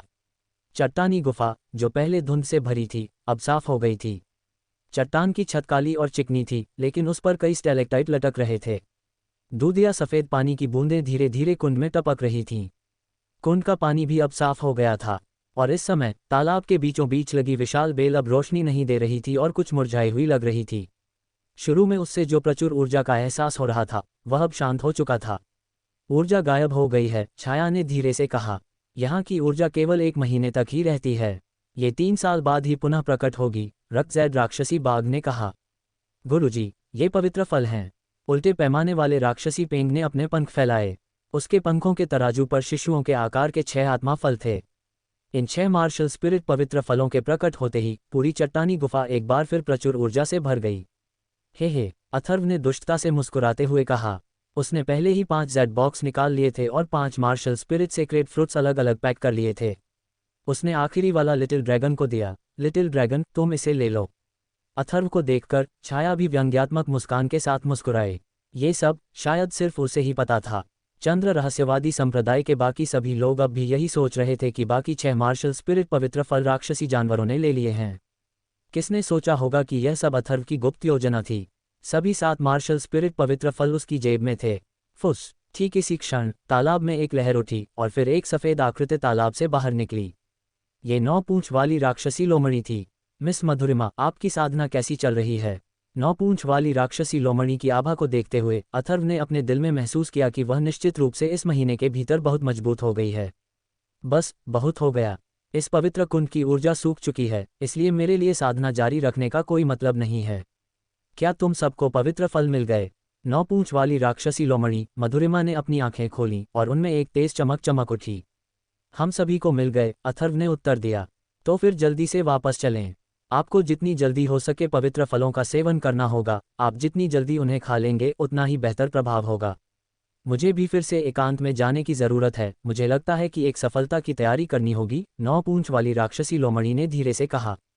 जब 2 मनुष्य और कई जानवर चट्टान की गुफा से निकलकर पुनः वर्महोल में प्रवेश कर गए तो ऊपर पर्वत शिखर पर स्थित चंद्र रहस्यवादी संप्रदाय के अनुयायी भी अनिच्छा से चले गए। किसी को भी यह उम्मीद नहीं थी कि 9 मार्शल स्पिरिट पवित्र फलों में से 6 राक्षसी जानवरों द्वारा ले लिए जाएंगे। हालांकि हमें मार्शल स्पिरिट के पवित्र फल नहीं मिले, लेकिन इस गुप्त क्षेत्र की ऊर्जा अब से 3 महीने बाद तक पूरी तरह से गायब नहीं होगी। सभी को इन 3 महीनों का सदुपयोग साधना के लिए करना चाहिए, फ्लाइंग ईगल अनुष ने कहा। सब लोग कड़वी मुस्कान के साथ मुस्कुराए। अब यही एकमात्र विकल्प था। सौभाग्य से गुप्त क्षेत्र के भीतर ऊर्जा अभी भी मौजूद थी, हालांकि वह धीरे धीरे कम हो रही थी। यहाँ साधना करना बाहर की तुलना में कहीं अधिक तेज था। मुझे पहले एकांत में जाने और मार्शल स्पिरिट पवित्र फल को परिष्कृत करने के लिए एक जगह ढूंढनी होगी, अवंतिका ने कहा। समूह में वह अकेली थी जिसे मार्शल स्पिरिट पवित्र फल प्राप्त हुआ था। मार्शल स्पिरिट पवित्र फल का सेवन करने के बाद जूनियर सिस्टर वर्तमान में मार्शल सोल के 9वें स्तर पर है। फिर मार्शल जनरल के दूसरे स्तर तक पहुंचना असंभव नहीं है, रोहित ने धीरे से कहा। उसकी आंखों में ईर्ष्या का एक संकेत था, लेकिन उसने किसी भी बुरे इरादे को आश्रय देने की हिम्मत नहीं की। नहीं, वह ऐसा करेगा। सभी ने ईर्ष्या से भरकर हल्के से सिर हिलाया। उन्होंने अपने अपने गुरुओं से मार्शल स्पिरिट के पवित्र फल के प्रभाव के बारे में सुना था। यह मार्शल जनरल के 2 स्तरों को भेदने के लिए पर्याप्त था और इसकी ऊर्जा अपार थी। एक दिन बाद घाटी में स्थित महल के भीतर 2 मनुष्य और कई जानवर वर्महोल से बाहर निकले। अथर्व, तुम्हें और बाकी लोगों को पवित्र फलों का सेवन और शोधन करना चाहिए। मुझे भी सफलता की तैयारी के लिए एकांतवास में जाना होगा। इसमें ज़्यादा समय नहीं लगेगा। तब तक वहां से निकलने के लिए पर्याप्त समय हो जाना चाहिए, 9 पूंछ वाली राक्षसी लोमड़ी मधुरिमा ने गायब होने से पहले अथर्व से कहा। इस प्राचीन महल में कई कमरे थे। उन्हें जल्द से जल्द मार्शल स्पिरिट के पवित्र फल खाने थे। अथर्व ने एक कमरा ढूंढा और मार्शल स्पिरिट के पवित्र फल खाने और साधना करने की तैयारी की। इस समय छोटू और छाया ने भी मार्शल स्पिरिट पवित्र फलों को परिष्कृत करने की तैयारी के लिए अपने स्थान ढूंढ लिए। सर्वोत्तम प्रभाव के लिए मार्शल स्पिरिट पवित्र फल का सेवन जल्द से जल्द करना जरूरी था। अथर्व ने लापरवाही बरतने और अंततः प्राप्त मार्शल स्पिरिट पवित्र फल को बर्बाद करने की हिम्मत नहीं की। एक शिशु की मुट्ठी के आकार का एक आध्यात्मिक फल उसके हाथ में एक मोहर की तरह प्रकट हुआ। ये बिल्कुल गोल और लाल रंग का था, मानो लाल कांच का कंचा। इसके क्रिस्टल जैसे साफ रूप के बीच अपार ऊर्जा के साथ मिश्रित एक हल्की सुगंध फैल रही थी। पूरा कमरा अब इस अपार ऊर्जा से भर गया था। अपने हाथ में मार्शल स्पिरिट पवित्र फल को देखते हुए अथर्व आसानी से समझ गया कि उससे निकलने वाली आभा उस आभा के समान थी जो उसने चट्टान की गुफा में ऊर्जा कुंड से ग्रहण की थी। हालांकि यह मार्शल स्पिरिट पवित्र फल छोटा था, लेकिन इसमें निहित ऊर्जा ऊर्जा कुंड की ऊर्जा का एक संपीड़ित रूप थी, यानी ऊर्जा की एक विशाल मात्रा। मुझे आश्चर्य है कि मार्शल स्पिरिट पवित्र फल खाने के बाद मैं किस स्तर तक पहुंच पाऊंगा, अथर्व ने धीरे से कहा। जैसे जैसे वह लगातार शक्तिशाली विशेषज्ञों के संपर्क में आया, उसे अपनी ताकत में तेजी से सुधार करना पड़ा। हालांकि अब उसे झाओ किंगटियन से डर नहीं लगता था। उसका असली प्रतिद्वंद्वी झाओ किंगटियन नहीं, बल्कि झाओ वूजी था। या शायद झाओ वूजी भी कुछ नहीं था। फ्लाइंग स्पिरिट संप्रदाय को विकसित होने की जरूरत थी और उसे एक मजबूत विशेषज्ञ बनने की जरूरत थी। इन सब के लिए पूर्ण शक्ति की आवश्यकता थी। उदाहरण के लिए, आज अगर उसके पास इतनी ताकत होती कि वह चंद्र रहस्यवादी संप्रदाय की पूरी तरह से अवहेलना कर सके, तो वह झाओ किंगटियन और बाकी लोगों को मार सकता था। लेकिन वह अभी ऐसा नहीं कर सका। चंद्र रहस्यवादी संप्रदाय से मुकाबला करना तो दूर की बात है, प्रतिहार परिवार से निपटने के लिए वह लापरवाह नहीं हो सकता था। यहाँ से जाने के बाद 5 साल तक 9 पूंछ वाली राक्षसी लोमड़ी, मधुरिमा और उड़ती आत्मा संप्रदाय में एल्डर डोंग और भूतमर विम्बला के साथ भी ये शक्ति अभी भी पर्याप्त नहीं थी। इसलिए अपनी शक्ति में सुधार करना सबसे जरूरी था। एक क्षण बाद अथर्व ने सारे विचलित करने वाले विचार त्याग दिए, पालथी मारकर बैठ गया और अपने हाथ में मार्शल स्पिरिट के पवित्र फल को फिर से देखा। फिर उसने अपना मुंह खोला और उसे निगल लिया। हल्के ठंडे स्वाद के साथ मार्शल स्पिरिट का पवित्र फल उसके पेट में प्रवेश कर गया, छूते ही लगभग तुरंत पिघल गया और एक गर्म ऊर्जा प्रवाह में परिवर्तित होकर उसके शरीर में प्रवेश कर गया। अथर्व को उम्मीद थी कि मार्शल स्पिरिट के पवित्र फल की ऊर्जा उसके शरीर पर जोरदार असर करेगी, लेकिन उसे ये देखकर आश्चर्य हुआ कि यह ऊर्जा उसके शरीर की ओर तेजी से नहीं बढ़ी, बल्कि वह उसके भीतर ही स्थिर हो गई। यह ऊर्जा अत्यंत विशाल थी, फिर भी ये बहुत ही शांत थी, जो महीन धाराओं के धागों में परिवर्तित होकर उसके पूरे शरीर में फैल गई, फिर एक सौम्य सफ़ेद खरगोश की तरह तेजी से उसकी शिरोबिंदुओं में प्रवाहित होने लगी। ये सब अथर्व की उम्मीदों से कहीं बढ़कर था। जैसे ही ऊर्जा उसके मेरिडियन में प्रवेश कर रही थी, अथर्व ने तुरंत यिन यांग स्पिरिट मार्शल आर्ट का संचार शुरू कर दिया। ऊर्जा के धागे प्रसारित हुए और उनकी शिरोबिंदुओं के भीतर परिष्कृत हुए, फिर क्रमशः सच्ची क्यूई और आध्यात्मिक शक्ति में परिवर्तित हो गए और अथर्व के दानतियान क्यूई सागर और मन में प्रवेश कर गए। हालांकि इस समय यह विशाल ऊर्जा अत्यंत शांत थी, फिर भी यह ऊर्जा अत्यधिक प्रबल थी। उसकी शिरोबिंदुओं को भरने वाली विशाल ऊर्जा विस्तार के एक बिंदु पर पहुंच गई थी। कितनी शक्तिशाली ऊर्जा, अथर्व ने मन ही मन सोचा और उसे और भी अधिक आनंद के साथ परिष्कृत किया। इस विशाल ऊर्जा का उसकी शक्ति में सुधार पर निश्चित रूप से बहुत बड़ा प्रभाव पड़ेगा। अपने शरीर के भीतर मार्शल स्पिरिट पवित्र फल से परिवर्तित ऊर्जा को महसूस करते हुए उन्होंने अनुमान लगाया कि यह उस ऊर्जा से कहीं अधिक थी जो उन्होंने 1 महीने तक उस चट्टानी गुफा के भीतर ऊर्जा कुंड में अवशोषित की थी। एक क्षण बाद यह ऊर्जा सच्ची क्यूई और आध्यात्मिक शक्ति की धाराओं में परिवर्तित हो गई, जिससे अथर्व बहुत संतुष्ट हो गया और क्रमशः उसके डेंटियन क्यूई सागर और मन में प्रवाहित होने लगी। इस समय अथर्व स्पष्ट रूप से महसूस कर सकता था कि परिष्कृत सच्ची क्यूई और आध्यात्मिक शक्ति काफी थी, जो लगातार उसके डेंटियन क्यूई सागर और मन में उमड़ रही थी। इस समय विशाल शक्ति केंद्र क्यूई सागर के भीतर जैसे ही बाहरी सच्ची क्यूई ने प्रवेश किया, वह तुरंत ही अस्थिर होने लगी। शक्ति केंद्र क्यूई सागर के भीतर 5 रंगों वाला मार्शल कोर धीरे धीरे घूमने लगा और चारों ओर एक धुंधली 5 रंगों वाली रोशनी छा गई। दानतेन क्यूई सागर के भीतर मार्शल कोर को भी नंगी आंखों से अदृश्य गति से पोषित और मजबूत किया जा रहा था। सच्ची क्यूई के धागे उसमें समाहित हो रहे थे, जिससे मार्शल कोर की चमक और भी निखर रही थी। उनके मन में आत्मा का केंद्र भी धीरे धीरे आध्यात्मिक शक्ति को अवशोषित कर रहा था और आध्यात्मिक शक्ति के निरंतर प्रवाह के कारण मजबूत हो रहा था। सब कुछ धीमी गति से चल रहा था और मार्शल स्पिरिट पवित्र फल की ऊर्जा के शोधन के दौरान अथर्व ने भी महसूस किया कि उसकी हड्डियां, शिरोबिंदु, मांसपेशियां और यहां तक कि उसके आंतरिक अंग भी इस ऊर्जा से प्रभावित हो रहे हैं। इस शोधन के दौरान अथर्व भी आत्मा विस्मृति की अवस्था में प्रवेश कर गया और शोधन के लिए अपने शरीर के भीतर मार्शल स्पिरिट पवित्र फल से रूपांतरित ऊर्जा को नियंत्रित करने लगा। परिष्कृत ऊर्जा के धागे सच्ची क्यूई में परिवर्तित होकर उसके दानतियन क्यूई सागर में प्रवेश कर गए। इस समय डेंटियन क्यूई सागर और उसके मन का स्थान अथाह गड्ढों की तरह था, जो परिष्कृत सच्ची क्यूई और आध्यात्मिक शक्ति को अवशोषित कर रहा था। अथर्व खुद महसूस कर सकता था कि मार्शल सोल के 7वें स्तर और स्पिरिट सोल के 7वें स्तर तक पहुंचने के बाद सफलताओं के लिए आवश्यक ऊर्जा बहुत ज्यादा थी। सफलताओं को जारी रखना कोई ऐसी चीज नहीं थी जो कम समय में पूरी हो सके। हालांकि उसके शरीर में मार्शल स्पिरिट सेक्रेट फ्रूट से रूपांतरित ऊर्जा भी बहुत ज्यादा थी, इतनी कि वह उसे काफी समय तक परिष्कृत कर सके। जहां तक मार्शल स्पिरिट सेक्रेट फ्रूट को पूरी तरह से परिष्कृत करने से मिलने वाले लाभों की बात है और वह अंततः किस स्तर तक पहुंचेगा, अथर्व को खुद इस समय पता नहीं था और वह भी इसके लिए उत्सुक था। कमरे के अंदर अथर्व के शरीर के चारों ओर एक हल्की सी ऊर्जा फैल गई। ये हल्की सी ऊर्जा हवा में फैल गई, जिससे अंतरिक्ष में भी हल्की सी लहरें उठ गईं, जिससे एक अलौकिक एहसास हुआ। अथर्व की आंखें कसकर बंद थीं। एक क्षण बाद उसका शरीर भी एक हल्के पीले रंग के प्रभामंडल में लिपट गया। इस पीले रंग के प्रभामंडल के भीतर एक हल्का सा सफेद अदृश्य प्रभामंडल भी था। अस्पष्ट रूप से ऊर्जा फैलती हुई फिर अथर्व के शरीर में वापस समाहित हो जाती। सांस छोड़ने और अंदर लेने का ये चक्र अत्यंत गहन था। पूर्ण साधना की अवस्था में प्रवेश करते ही अथर्व का भाव शांत था, उसमें जरा भी हलचल नहीं थी। उसने अपने शरीर के आसपास हो रहे बदलावों पर ध्यान नहीं दिया। इस समय अथर्व का मन पूरी तरह से अपने शरीर के भीतर मार्शल स्पिरिट पवित्र फल से रूपांतरित ऊर्जा को परिष्कृत करने में डूबा हुआ था। उसका आभामंडल धीरे धीरे ऊपर उठने लगा। सच्ची क्यूई और आध्यात्मिक शक्ति दोनों ही धीरे धीरे मजबूत हो रही थीं। इस मजबूती की गति भले ही प्रभावशाली न लगे, लेकिन वास्तव में यह आश्चर्यजनक रूप से तेज थी। यिन यांग स्पिरिट मार्शल आर्ट के दबाव और प्रभाव के कारण अथर्व मार्शल स्पिरिट पवित्र फल के सेवन से दूसरों की तुलना में अधिक लाभ प्राप्त कर सका। ये भी यिन यांग स्पिरिट मार्शल आर्ट का असामान्य प्रभाव था। जैसे जैसे अथर्व परिष्कृत होता गया, कमरे के भीतर की ऊर्जा भी अधिकाधिक सघन होती गई। समय बीतने के साथ अथर्व के शरीर से निकलने वाली आभा भी धीरे धीरे प्रबल होती गई। उसके भीतर से विशाल सत्य क्यूई की लहरें लहरों की तरह फैल गईं। मार्शल स्पिरिट पवित्र फल से रूपांतरित ऊर्जा परिष्कृत होने के बाद सबसे शुद्ध सच्ची क्यूई और आध्यात्मिक शक्ति में बदल गई, जो अथर्व के डेंटियन क्यूई सागर और मन में प्रवाहित हुई, जिससे अथर्व की आभा लगातार और धीरे धीरे ऊपर चढ़ने लगी। इस तरह समय बहुत तेजी से बीत गया, दिन ब दिन धीरे धीरे बीतते गए। चंद्र रहस्यवादी संप्रदाय की चोटियों पर अब सर्दी का मौसम शुरू हो चुका था। मौसम धीरे धीरे ठंडा होता जा रहा था। पहाड़ी ढलानों पर हरियाली कम हो गई थी, जिससे मूल पर्वत चोटियों का भव्य रूप दिखाई देने लगा था। शाम को जैसे ही डूबता हुआ सूरज नीचे आया, प्राचीन चीड़ के पेड़ और विशाल चट्टानें एक दूसरे के पूरक बन गए और बादलों और धुंध ने सूर्यास्त के बाद की चमक को प्रतिबिंबित किया, जिससे पर्वत चोटियां खड़ी और ऊंची, चमकदार और शानदार दिखाई देने लगीं।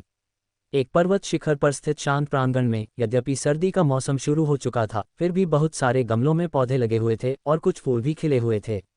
आंगन में एक पत्थर के गलियारे में 3 सुंदर आकृतियां एक दूसरे का पीछा करते हुए खेल रही थीं और उनकी स्पष्ट हंसी चांदी की घंटियों की तरह गूंज रही थी। एक क्षण बाद तीनों पत्थर के गलियारे में खड़े हो गए और हंसी से दुगुना हो गए। बहन देवांशी, मैं बहुत दिनों से इतनी निश्चिंत नहीं थी। जब से वे गुप्त लोक में आए हैं, मुझे पहले जैसी कड़ी मेहनत नहीं करनी पड़ी। एक लंबी लाल पोशाक पहने, सुडौल शरीर वाली, जो चंचल और आकर्षक दोनों थी, एक खूबसूरत और आकर्षक महिला ने धीरे से कहा। वह प्रतिमा थी। अब 4 महीने हो गए हैं। मुझे आश्चर्य है कि मार्शल स्पिरिट पवित्र फल कौन प्राप्त कर पाएगा, देवांशी ने धीरे से कहा, अपने बालों की कुछ लटों को कान के पीछे करते हुए, एक अदृश्य आकर्षण बिखेरते हुए, जैसे वह पहाड़ की चोटियों को देख रही थी।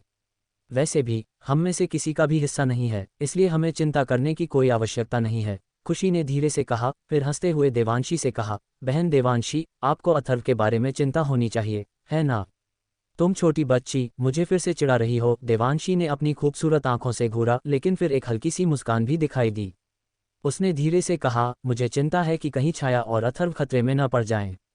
आप इस बारे में निश्चिंत रह सकते हैं, चूंकि वे साथ हैं, इसलिए कोई बड़ा खतरा नहीं होना चाहिए, खुशी ने रहस्यमयी मुस्कान के साथ कहा। मुझे ऐसी ही आशा है, देवांशी ने कहा। समय उंगलियों से फिसलती महीन रेत की तरह बहता रहा। घाटी में बने महल के चारों ओर हमेशा के लिए धूसर धुंध छा गई। उन्हें पता ही नहीं चला कि महल के पीछे एक पहाड़ से एक घनी आभा फैलने लगी। उसी समय घाटी के दोनों ओर खड़े कई राक्षसी जानवर इस आभा को महसूस कर डर के मारे कांप उठे और उनकी नजरें पीछे वाले पहाड़ पर टिक गईं। दानव राजा फिर से आगे बढ़ने वाला है, 2 सिर वाले जल अग्नि राक्षसी बार ड्रैगन ने महल के बाहर छोटे से चौक पर कहा, अपने दोनों सिर उठाए और पीछे के पहाड़ को गौर से देखते हुए। एक बार जब दानव राजा चौथे चरण के मध्य तक पहुंच जाएगा, तो उसकी ताकत मुझसे भी अधिक हो जाएगी, रक्तजैद राक्षसी टाइगर ने कहा। उसकी घंटी जैसी आंखें भी पीछे के पहाड़ पर टिकी हुई थीं। पवित्र फल खाने के बाद दानव राजा का सील तोड़कर बाहर निकल जाना सामान्य बात है। ये केवल अफसोस की बात है कि केवल एक ही पवित्र फल खाया जा सकता है। अन्यथा इतने वर्षों के बाद भले ही हमने पवित्र फल खाया हो, हम सील तोड़कर निकल सकते थे। रिवर स्केल डेमोनिक रॉक ने अपने पंख हल्के से फड़फड़ाते हुए कहा। दानव राजा मधुरिमा ने 6000 सालों से साधना की है और अभी वह केवल छठे चरण की शुरुआत में है। अगर वह बाहर होती तो शायद कम से कम 8वें चरण पर होती। एक बार जब हम बाहर निकलेंगे तो हमारी साधना की गति तेज हो जाएगी, ताइन राक्षसी खरगोश ने हल्के से कहा।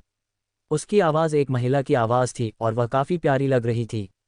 आओ। जैसे ही ये 4 राक्षसी जानवर आपस में चर्चा कर रहे थे, पीछे के पहाड़ से अजगर की दहाड़ जैसी एक चीख हवा में गूंज उठी। ये ध्वनि ऊंची और गूंजती हुई थी, अंतरिक्ष में फैल रही थी और एक जबरदस्त दमनकारी आभा लिए हुए थी। गर्जन, कांव कांव, वो। घाटी के भीतर अनगिनत जानवर तुरंत चीखने और दहाड़ने लगे। उस अदृश्य आभा में सभी राक्षसी जानवर कांप उठे और दंडवत हो गए।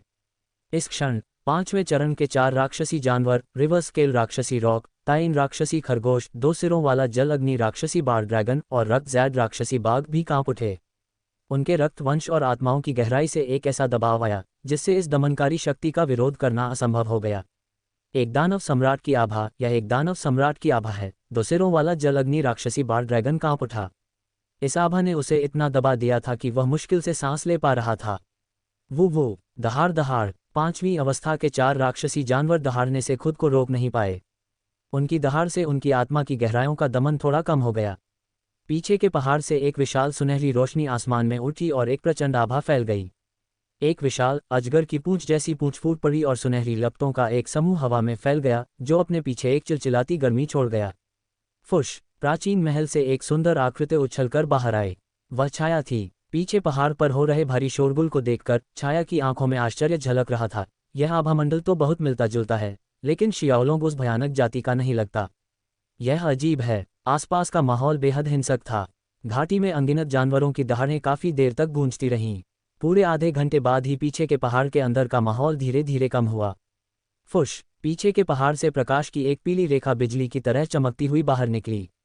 नमस्कार दानव राजा। 5वीं अवस्था के 4 राक्षसी जानवरों ने अभिवादन में दंडवत प्रणाम किया। बहन छाया, क्या तुम एकांतवास से बाहर आ गई हो? रोशनी की पीली रेखा छाया के कंधे पर आकर रुकी। वह छोटू थी। हाँ, कुछ दिन पहले मैं टूट गई थी। मुझे उम्मीद नहीं थी कि तुम फिर से टूट जाओगी। तुम्हारी ताकत बहुत बढ़ गई होगी, है ना? छाया को अपने कंधे पर प्यारा सा छोटू बहुत पसंद था। मैं 4थे चरण के मध्य तक पहुंच गया हूं। अब मुझे उस यश से डर नहीं लगेगा। अगली बार जब मैं उसे देखूंगा तो उसे अच्छी तरह से पीटूंगा। छोटू ने अपनी जीभ हिलाई, अपना छोटा सा सिर उठाया, अपनी गहरी छोटी आंखें घुमाईं और गर्व से कहा, अगर तुम उस झाओ किंगहरी को मारना चाहते हो तो गुप्त क्षेत्र में ऐसा मत करो। इससे तुम्हारे बॉस को परेशानी होगी। इसके अलावा प्रतिहार परिवार की ताकत बहुत जबरदस्त है। तुम्हारा बॉस अभी भी उनसे निपटने में सक्षम नहीं है, इसलिए लापरवाही मत करो, छाया ने शियाओलोंग से कहा। प्रतिहार परिवार? क्या बहन मधुरिमा की ताकत भी पर्याप्त नहीं है? छोटू ने बिना हिले डुले अपना छोटा सा सिर उठाते हुए पूछा। छाया ने अपना सिर हिलाया और कहा, तुम्हारी बहन मधुरिमा भी पर्याप्त नहीं है। प्रतिहार परिवार में एक से अधिक झाओ वूजी हैं, इसलिए अपने बॉस के लिए परेशानी का कारण मत बनो। हम एक दिन, मैं और मेरे बॉस प्रतिहार परिवार से ठीक से निपट लेंगे। छोटू ने अपनी जीभ हिलाई, उसकी आंखों में ठंडक दिखाई दी। समय शांति में बीतता गया और संपूर्ण गुप्त क्षेत्र शांत हो गया। प्राचीन महल के अंदर एक सुंदर आकृति अक्सर विचारों में खोई रहती थी। जब उसके पास करने को कुछ नहीं होता था, उसके साथ केवल राक्षसी जानवर होते थे। कभी कभी उसकी नज़र विशाल हॉल में एक खास जगह पर पड़ जाती थी। मुझे क्या करना चाहिए? वापस जाऊं या यहीं रहूं? गलियारे में एक पत्थर के मंडप के सहारे टिकी हुई वह सुंदर आकृति बुदबुदाई। उसकी पतली कमर और शरीर एक सुडौल और सुंदर रेखा बना रहे थे, जिससे आकर्षण झलक रहा था। अगर कोई उसके चेहरे पर लाल निशानों को न देखे तो किसी के लिए भी ये पहचानना आसान होगा कि वह एक बेहद खूबसूरत महिला थी। बहन छाया, आप क्या सोच रही हैं? छोटू का छोटा शरीर छाया के पास आ गया। मैं सोच रही हूं कि तुम्हारा बॉस अभी तक एकांतवास से बाहर क्यों नहीं आया है। 1.5 महीना हो गया है। छाया सीधी होकर बैठ गई, शियाओलोंग को अपनी हथेली में लिया और हल्की मुस्कान के साथ बोली, चिंता मत करो, मैं अपने बॉस की आभा को लगातार मजबूत होते हुए महसूस कर सकता हूं। इसके अलावा मेरे बॉस पहले ही एक बार सफलता हासिल कर चुके हैं। अब मेरे बॉस मार्शल सोल के 8वें स्तर पर पहुंच चुके हैं। छोटू ने अपनी जीभ हिलाई, फिर कहा, बहन छाया, क्या आपको मेरे बॉस पसंद हैं? तुम छोटे शैतान, तुम क्या जानते हो? छाया ने हंसते हुए शियाओलोंग को घूरा। मुझे सब पता है। मेरे बॉस और मेरे बीच खून का रिश्ता है, इसलिए मुझे पता है कि वह क्या सोच रहे हैं। छोटू की छोटी आंखें घूम गईं, फिर एक शरारती बच्चे की तरह झपकने लगी, जिससे उसका प्यारा रूप बहुत प्यारा लग रहा था। ओह! छाया तुरंत थोड़ा मुस्कुराया और छोटू से पूछा, तो मुझे बताओ, सिस्टर देवांशी के अलावा आपके बॉस को और कौन पसंद है? मैं अपने बॉस को कभी धोखा नहीं दूंगा। छोटू ने अपना छोटा सा सिर उठाते हुए कहा, फिर पलकें झपकाईं और बोला, जब तक कि तुम मुझे पहले यह न बता दो कि तुम्हें मेरा बॉस पसंद है या नहीं। तुम? छाया ने झुंझलाहट में छोटू को घूरा। खैर, अगर तुम मुझे नहीं बताओगी तो मैं भी तुम्हें नहीं बताऊंगा, छोटू ने कहा। छाया ने असहाय महसूस करते हुए शियाओलों को घूरा। फुश! तभी महल के अंदर से ऊर्जा की एक लहर आई। छाया की नज़र तुरंत महल के अंदर एक जगह पर टिक गई। क्या वह फिर से अंदर घुसने वाला है? कमरे के अंदर अथर्व घने हल्के पीले प्रकाश के घेरे में घिरा हुआ था। उसके शरीर के भीतर से प्रचुर सच्चीची निकल रही थी, जिससे पूरा कमरा शक्तिशाली सच्चीची ऊर्जा से भर गया था। उसके पूरे शरीर के रोमछिद्रों से सच्चीची उमड़ रही थी। हर सांस के साथ वह गहरी और रहस्यमयी लग रही थी और एक आभा तेजी से ऊपर उठ रही थी। यह ज्यादा देर तक नहीं चला। उसके डेंटियन में क्यूई सागर से एक धमाकेदार आवाज के बाद उसके शरीर के चारों ओर का आभामंडल अत्यंत विशाल हो गया। कमरे में स्वर्ग और पृथ्वी की ऊर्जा की मंद धाराएं तेजी से एकत्रित होने लगीं। हालांकि यह ऊर्जा विशाल नहीं थी और ऊर्जा कुंड की ऊर्जा के बहुत समान थी। यह ऊर्जा अथर्व के चारों ओर एक भंवर बनाती हुई प्रतीत हुई और अंततः उसके शरीर के सभी रोमछिद्रों से होकर उसके शरीर में प्रवाहित होने लगी। इस क्षण कमरे में मौजूद असली क्यूई ऊर्जा भी अथर्व के शरीर में प्रवेश कर गई। ऊर्जा का यह संचार केवल एक क्षण तक ही रहा और फिर धीरे धीरे लुप्त हो गया। हालांकि इसी क्षण अथर्व के चारों ओर की पीली रोशनी तुरंत गायब हो गई। अचानक अथर्व का शरीर एक अदृश्य सफेद प्रभामंडल में लिपट गया। इस समय अथर्व के मन में आत्मा की गोली तेजी से घूम रही थी। उसके मन में आध्यात्मिक ऊर्जा इतनी भरी हुई थी कि वह लगभग फटने ही वाली थी और यह सघन आध्यात्मिक ऊर्जा आत्मा की गोली द्वारा लगातार अवशोषित की जा रही थी। इस बदलाव में अथर्व साफ तौर पर महसूस कर सकता था कि आध्यात्मिक ऊर्जा के पोषण में उसकी आत्मा की शक्ति लगातार बढ़ रही थी, मानो उसने कोई बेहतरीन टॉनिक पी लिया हो। ये गति बेहद तेज थी। जैसे जैसे आत्मा की गोली मजबूत होती गई, अथर्व के मन में हल्का सा दर्द महसूस हुआ। आत्मा की गोली के मजबूत होने का मतलब था आत्मा की शक्ति का मजबूत होना। मार्शल स्पिरिट पवित्र फल की ऊर्जा आत्मा पर आत्मा की दिव्य द्रव्य के प्रवर्धन प्रभाव के लगभग बराबर थी। अथर्व ने यह उम्मीद नहीं की थी कि आत्मा की दिव्य द्रव्य का आत्मा की शक्ति पर इतना प्रवर्धन प्रभाव होगा। ऊर्जा कुंड में ऊर्जा स्वाभाविक रूप से आत्मा को भी मजबूत कर सकती है, लेकिन इस हद तक नहीं। आध्यात्मिक ऊर्जा को सुदृढ़ करना और आत्मिक शक्ति को विकसित करना दो बिल्कुल अलग पहलू हैं। आत्मिक गुरुओं की आत्मिक शक्ति भी अलग अलग होती है। आत्मिक शक्ति का विकास पूरी तरह से आध्यात्मिक ऊर्जा के अवशोषण पर निर्भर करता है। आत्मिक गुरु आध्यात्मिक ऊर्जा का संवर्धन करते हैं, लेकिन सीधे आत्मा का संवर्धन नहीं कर सकते। आत्मा की शक्ति भी सीधे तौर पर एक स्पिरिट मास्टर की शक्ति के स्तर को प्रभावित करती है, इसलिए हर स्पिरिट मास्टर चाहता है कि उसकी आत्मा की शक्ति बहुत मजबूत हो। हालांकि आत्मा की शक्ति को मजबूत करना कोई आसान काम नहीं है, ठीक वैसे ही जैसे मार्शल आर्टिस्ट अपने शरीर को मजबूत बनाना चाहते हैं। और स्पिरिट मास्टर्स के लिए अपनी आत्मा की शक्ति को मजबूत करना मार्शल आर्टिस्ट के लिए अपने शरीर की मजबूती बढ़ाने से कहीं ज्यादा मुश्किल है। और इस समय मार्शल स्पिरिट सेक्रेड फ्रूट द्वारा आत्मा शक्ति में वृद्धि ने भी अथर्व को बेहद खुश कर दिया। आत्मा शक्ति जितनी मजबूत होगी, एक तरह से समग्र शक्ति भी उतनी ही मजबूत होगी। एक मार्शल कलाकार का दानत्येन और क्यूई सागर जितना बड़ा होता है और उसकी मध्याह्न रेखाएं जितनी चौड़ी होती हैं, उसकी शक्ति उतनी ही प्रबल होती है। मार्शल कलाकार के स्तर पर वह पहले से ही अपने स्तर से ऊपर लड़ने में सक्षम था। उसकी आत्मिक शक्ति के निरंतर सुदृढ़ होने का अर्थ ये भी था कि आत्मा गुरु के स्तर पर वह भविष्य में अपने स्तर से ऊपर भी लड़ने में सक्षम हो सकता है। हालांकि इस समय उसकी आत्मिक शक्ति के प्रबल होने से अथर्व को काफी पीड़ा भी हुई। उसके मन में, खासकर इस सफलता के दौरान, पीड़ा की लहरें उमड़ पड़ीं।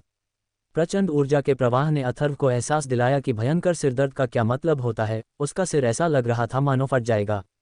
टकराना। मन में एक धीमी सी हलचल के बाद अथर्व की चेतना क्षण भर के लिए भ्रमित हो गई, लेकिन जल्द ही वह ठीक हो गई।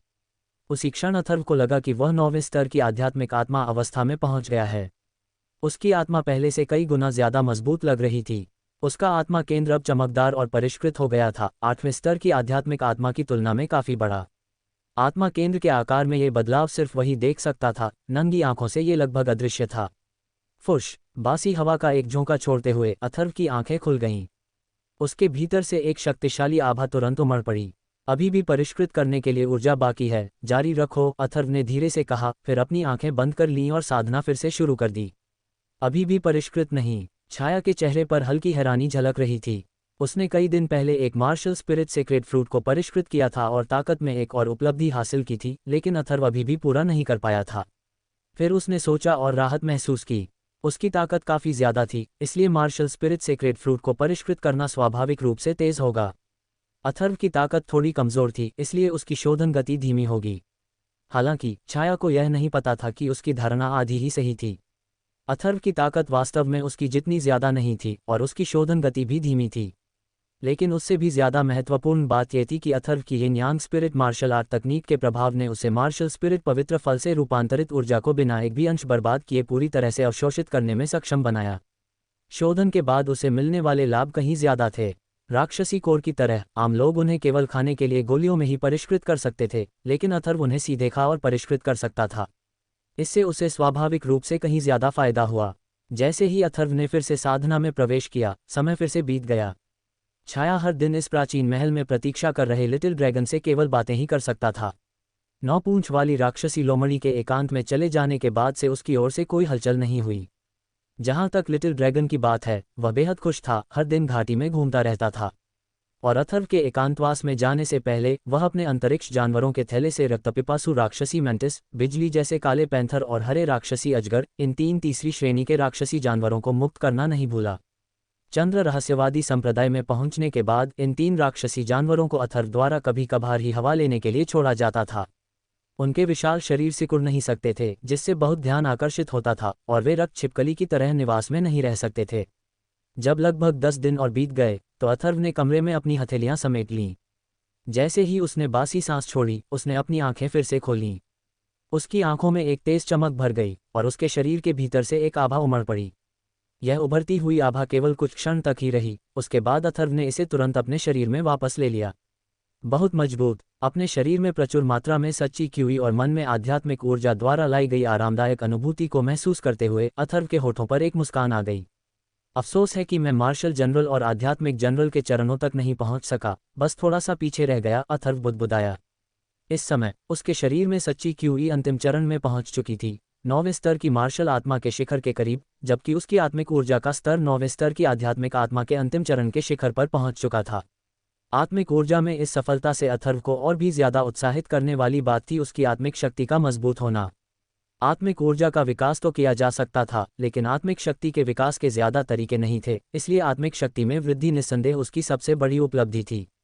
एक मार्शल स्पिरिट पवित्र फल ने उसकी सच्ची क्यूई और आत्मिक ऊर्जा दोनों को लगातार 2 स्तरों को पार करने में सक्षम बनाया, 7वें स्तर की मार्शल सोल और 7वें स्तर की आध्यात्मिक सोल के शिखर से लेकर वर्तमान अंतिम चरण तक, 9वें स्तर की मार्शल सोल और 9वें स्तर की आध्यात्मिक सोल के शिखर के निकट। अथर्व काफी संतुष्ट था, हालांकि उसे थोड़ा अफसोस था कि वह सीधे मार्शल जनरल चरण तक नहीं पहुंच सका। मार्शल स्पिरिट पवित्र फल की ऊर्जा मार्शल जनरल चरण के किनारे पर भी 2 स्तरों को पार करने के लिए पर्याप्त थी। हालांकि आत्मा और मार्शल आर्ट की अपनी दोहरी साधना और अपने विशाल दानत्यन और चीसागर के कारण मार्शल स्पिरिट पवित्र फल की ऊर्जा को पूरी तरह से परिष्कृत करने के बाद भी वह मार्शल सोल और आध्यात्मिक सोल चरणों में केवल 2 स्तरों को ही पार कर पाया। यदि वह एक द्विसाधक न होता तो मार्शल जनरल चरण तक पहुंचना निश्चित रूप से कोई समस्या नहीं होती। इस समय अथर्व ने यह भी सोचा कि अगर वह 4थे स्तर के अंतिम राक्षसी कोर का सेवन कर ले तो वह प्रथम स्तर के मार्शल जनरल चरण तक पहुंचने के लिए पर्याप्त हो सकता है। उसकी आत्मिक ऊर्जा का स्तर भी 9वें स्तर की आध्यात्मिक आत्मा के चरम पर था, इसलिए उस समय वह एक ही बार में प्रथम स्तर के मार्शल जनरल और प्रथम स्तर की आध्यात्मिक आत्मा के चरणों तक एक और सफलता प्राप्त कर सकता था। मार्शल जनरल और मार्शल सोल, यहाँ तक कि वर्तमान 9वें स्तर के मार्शल सोल और प्रथम स्तर के मार्शल जनरल भी मीलों दूर हैं, बिल्कुल अलग स्तर पर। अगर वह मार्शल जनरल तक पहुंच जाता तो निस्संदेह उसकी ताकत फिर से आसमान छू जाती। मार्शल जनरल तक पहुंचकर उसे सचमुच सामान्य विशेषज्ञों की श्रेणी में शामिल माना जा सकता था। बाहरी दुनिया में मार्शल जनरल साधना को एक योग्य विशेषज्ञ माना जा सकता था। इस समय अथर्व के लिए मार्शल जनरल तक पहुंचना निस्संदेह एक बड़ा प्रलोभन था। अभी वह एक और 4थे स्तर के राक्षसी कोर को नष्ट करके एक ही बार में आगे बढ़ सकता था। अथर्व में भी एक ही झटके में मार्शल जनरल तक पहुंचने की तीव्र इच्छा थी। प्रथम स्तर के मार्शल जनरल के रूप में उसकी शक्ति कई गुना बढ़ जाती। 7वें स्तर की मार्शल आत्मा में वह दूसरे स्तर के मार्शल जनरल झाओ किंगटियन से मुकाबला कर सकता था। अथर्व को तो ये भी लगा कि 7वें स्तर की मार्शल आत्मा में अगर वह पूरी ताकत लगा दे तो झाओ किंगटियन को मारना मुश्किल नहीं होगा। आखिरकार उसने उस समय अपनी आत्मिक ऊर्जा का इस्तेमाल नहीं किया था। अगर वह अपनी आत्मिक ऊर्जा के साथ तालमेल बिठा लेता तो झाओ किंगटियन को मारना नामुमकिन नहीं था।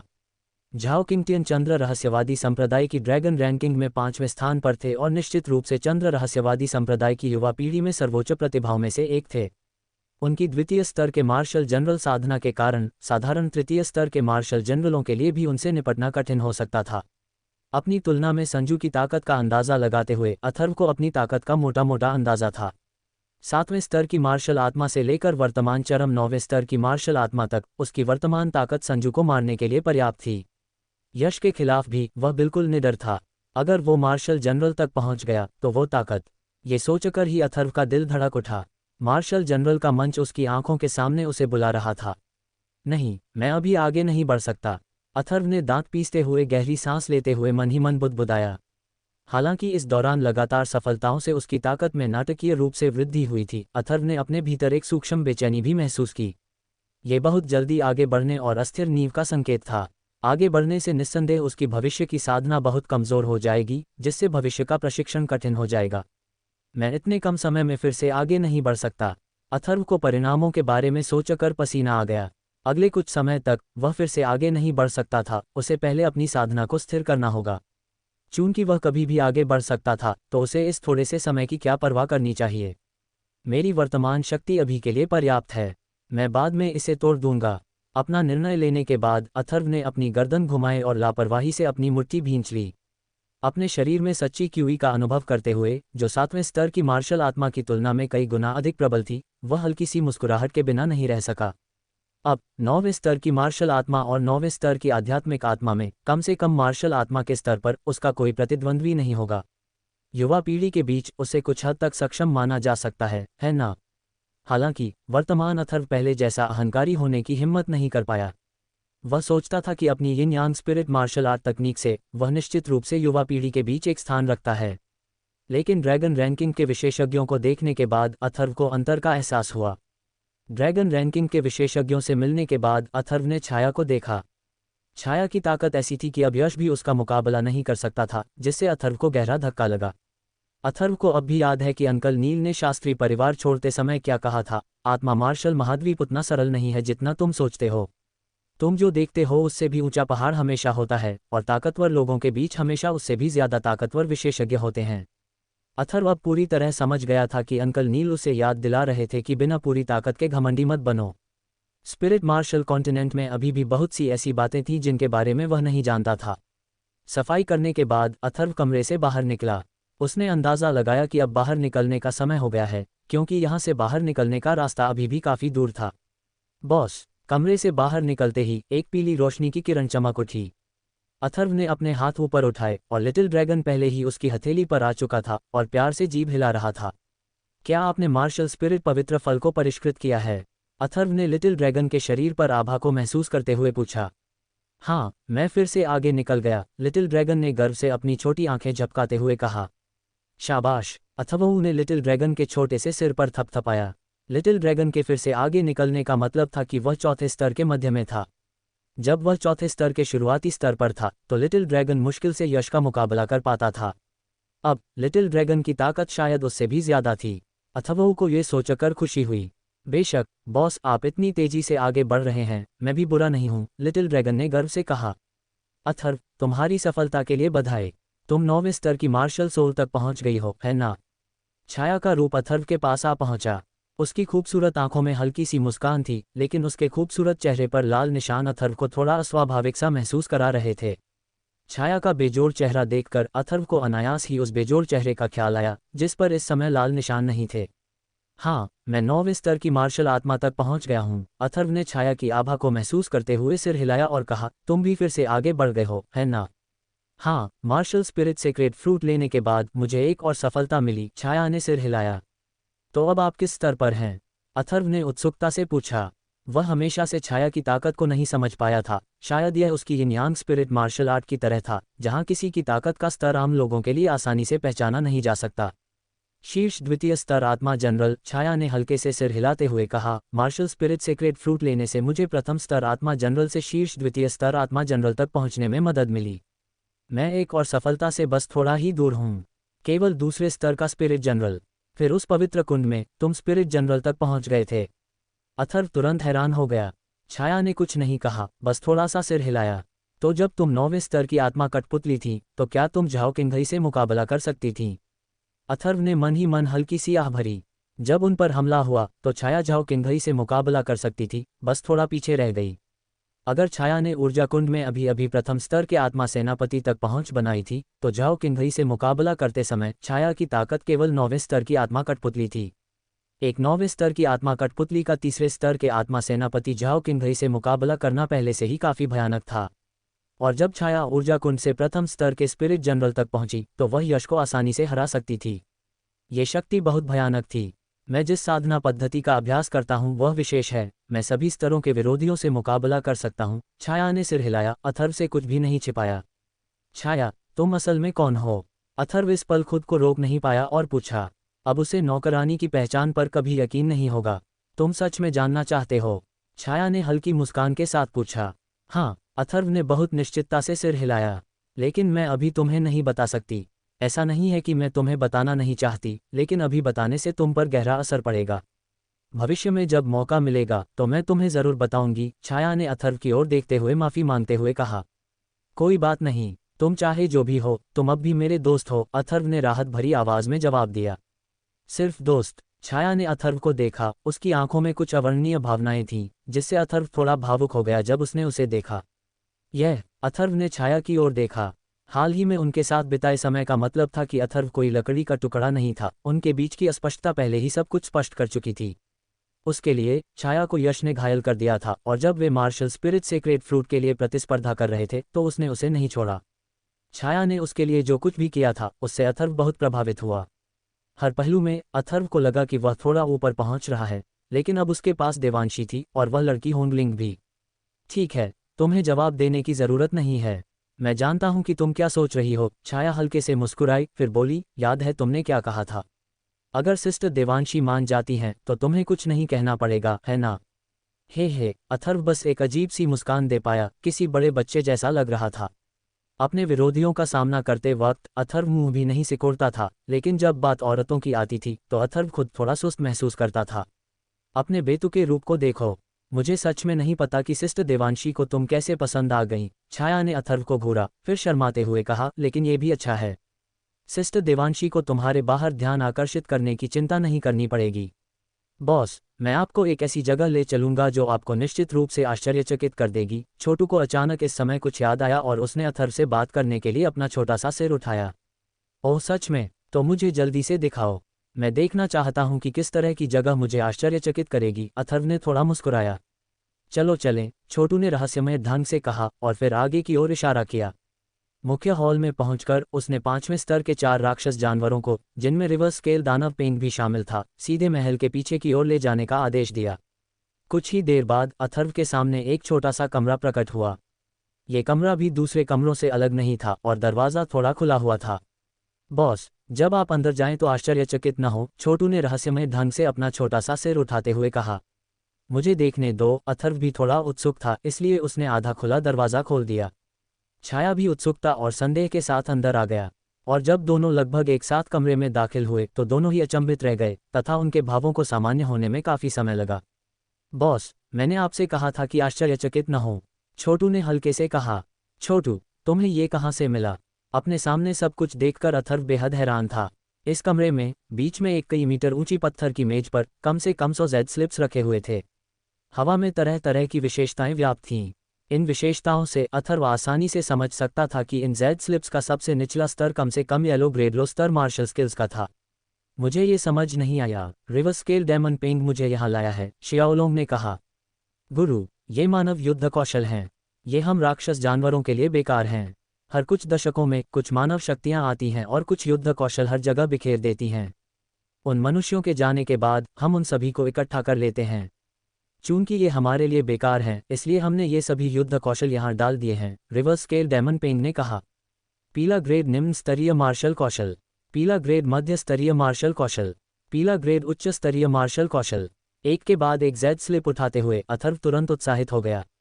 ये लगभग 100 जेड स्लिप सभी येलो ग्रेड स्तर की थीं, जो फ्लाइंग स्पिरिट्स एक्ट के गुप्त कक्ष में मौजूद येलो ग्रेड मार्शल स्किल्स से कहीं ज्यादा थीं, और उनमें से ज्यादातर येलो ग्रेड मिडिल स्तर मार्शल स्किल्स थीं, साथ ही कुछ येलो ग्रेड हाई स्तर मार्शल स्किल्स भी थीं। उल्टे पैमाने के दानव पेन की बातें सुनकर अथर्व के लिए ये समझना मुश्किल नहीं था कि यह चंद्र रहस्यवादी संप्रदाय के महाशक्तियां ही रही होंगी, जो अपने शिष्यों को प्रशिक्षित करने के लिए हर कुछ दशकों में गुप्त भूमि में कुछ युद्ध कौशल छोड़ती थीं। ये जानते हुए कि ये युद्ध कौशल राक्षस जानवरों द्वारा छीन लिए जाएंगे, वे शिष्यों को युद्ध कौशल प्राप्त करने के लिए राक्षस जानवरों को मारने देते थे, जिससे उन्हें अनुभव प्राप्त होता था। हालांकि चंद्र रहस्यवादी संप्रदाय के लोगों ने शायद यह अनुमान नहीं लगाया था कि अधिकांश मार्शल कौशल इस छिपे हुए महल में रिवर स्केल डेमन पेंग जैसे राक्षस जानवरों द्वारा संचित किए जाएंगे। ये दोनों हैं। मार्शल स्किल्स के ढेर में से अथर्व ने अपने हाथ में 2 जेड स्लिप्स उठाईं। उनमें व्याप्त गुण ऊर्जा को देखते हुए एक वुड एट्रीब्यूट मार्शल स्किल थी और दूसरी वाटर एट्रीब्यूट मार्शल स्किल, और इन 2 जेड पर्चियों से निकलने वाली आभा को देखते हुए अथर्व का दिल भी तेजी से धड़कने लगा। ये रहस्यमयी ग्रेड निम्न स्तरीय लकड़ी विशेषता मार्शल कौशल और रहस्यमयी ग्रेड निम्न स्तरीय जल विशेषता मार्शल कौशल होने चाहिए, छाया ने अथर्व के पास खड़े होकर पत्थर की मेज पर रखे कई मार्शल कौशलों को देखते हुए कहा। हालांकि उसकी आंखों में आश्चर्य था, लेकिन यह अथर्व जितना आश्चर्य नहीं था। रहस्यमय निम्न श्रेणी का युद्ध कौशल। अथर्व का दिल तेजी से धड़कने लगा। मास्टर यू योकियान ने कहा था कि इस गुप्त भूमि में रहस्यमय निम्न श्रेणी के युद्ध कौशल हैं, और ऐसा लग रहा था कि यह सच था। रहस्यमयी श्रेणी के निम्न स्तरीय युद्ध कौशल को बड़े संप्रदायों में भी अनमोल माना जाता था। अथर्व जानता था कि गुरु यू योकियान भी उसे इस स्तर के युद्ध कौशल नहीं दे सकते थे। पीले श्रेणी के उच्च स्तरीय युद्ध कौशल ज्यादा संभव थे। रहस्यमयी श्रेणी और पीले श्रेणी पूरी तरह से अलग अलग स्तर थे। हालांकि अथर्व के कई मार्शल स्किल्स में से उसके पास फ्लोइंग लाइट शैडो सटेप था, जो रहस्यमयी ग्रेड लो स्तर था, और ब्लेड सोल स्किल भी रहस्यमयी ग्रेड लो स्तर थी। फ्लोइंग लाइट शैडो सटेप एक रहस्यमयी ग्रेड लो स्तर मूवमेंट मार्शल स्किल था, और ब्लेड सोल स्किल एक रहस्यमयी ग्रेड लो स्तर स्पिरिट स्किल थी। मार्शल स्किल्स की बात करें तो उसके पास कोई रहस्यमयी ग्रेड मार्शल स्किल्स नहीं थी, जो अथर्व हमेशा से चाहता था। रहस्यमयी निम्न श्रेणी के युद्ध कौशल का एक सेट किसी भी सामान्य द्वितीय श्रेणी की सेना के बराबर मूल्यवान था। अब रहस्यमयी निम्न श्रेणी के युद्ध कौशल के 2 स्क्रॉल के साथ ये निश्चित रूप से एक अनमोल खजाना थे। यहाँ तक कि एक शक्तिशाली मार्शल कमांडर भी, अगर उसे पता होता कि किसी मार्शल आत्मा के पास रहस्यमयी निम्न श्रेणी के युद्ध कौशल हैं, तो शायद उन्हें छीनने के लिए उसकी हैसियत कम करने से खुद को नहीं रोक पाता। छाया, तुम एक आत्मा साधक हो, इसलिए तुम्हें शायद इन मार्शल कौशलों की जरूरत नहीं है ना? अथर्व ने बोलते हुए रहस्यमयी ग्रेड निम्न स्तरीय मार्शल कौशल के 2 स्क्रॉल पहले ही अपने स्पेस बैग में डाल लिए थे। मुझे उनमें से किसी की भी जरूरत नहीं है, आप उन सभी को ले सकते हैं, छाया ने अथर्व को घूरते हुए कहा। कोई भी आपके लिए उनसे नहीं लड़ रहा है। अपने आप को देखो, मुझे इस बात की चिंता नहीं है कि तुम उनके लिए मुझसे लड़ोगे। तुम रहस्यमयी ग्रेड के मध्य स्तर के आत्मिक कौशल विकसित करते हो। मैं गरीब हूं, इसलिए तुम मुझसे लड़ने की हिम्मत नहीं करोगे, है ना?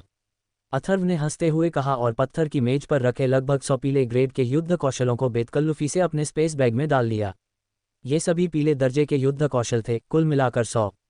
अथर्व को अपनी साधना के लिए इनकी ज्यादा जरूरत नहीं थी, उसके पास पहले से ही कई पीले दर्जे के उच्च स्तरीय युद्ध कौशल थे। लेकिन ये पीले दर्जे के युद्ध कौशल उड़नशील आत्मा संप्रदाय के लिए बेहद महत्वपूर्ण होंगे।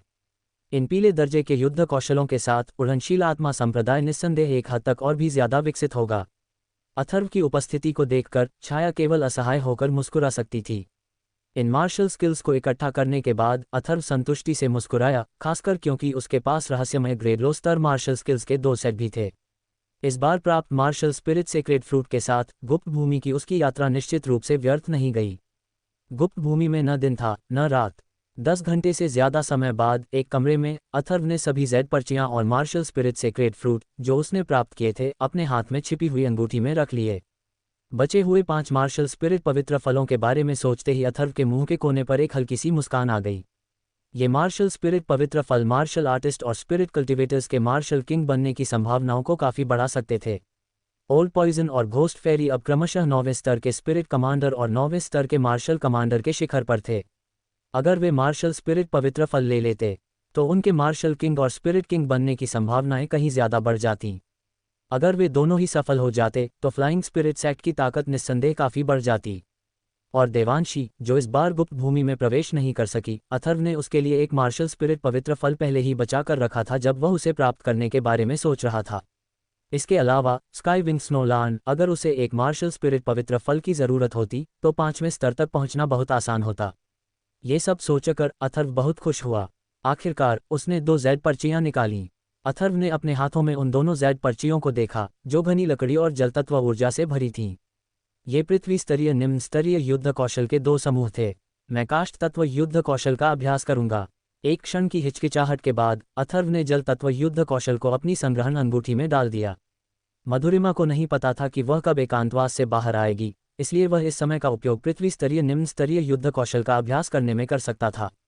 ताज़ा खून की एक बूंद जेड स्लिप पर टपक पड़ी।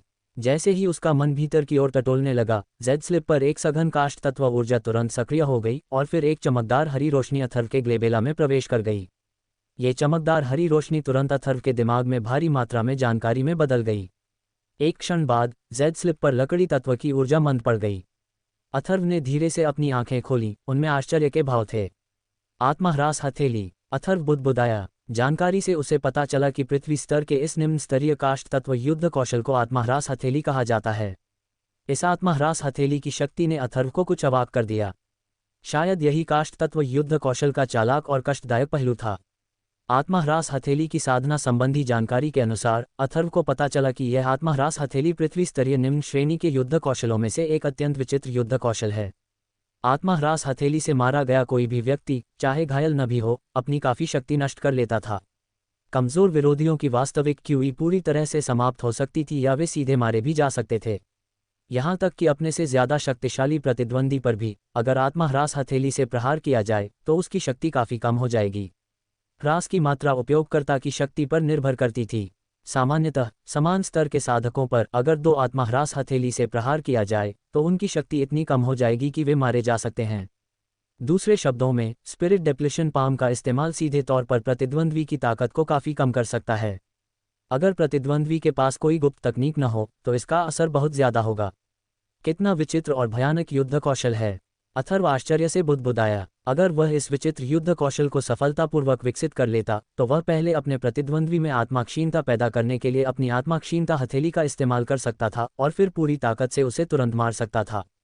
ये बाघ के पंख लगाने जैसा होगा। साधना करो। अथर्व की आंखों में एक दृढ़ निश्चय दिखाई दिया। इस आत्मह्रास हथेली की सफलतापूर्वक साधना करने के बाद उसके पास एक और तुरुप का पत्ता होगा। एक के बाद एक साधना हस्तमुद्राएं बनाते हुए अथर्व के हाथों में गहरे हरे प्रकाश की धारियां दिखाई देने लगीं।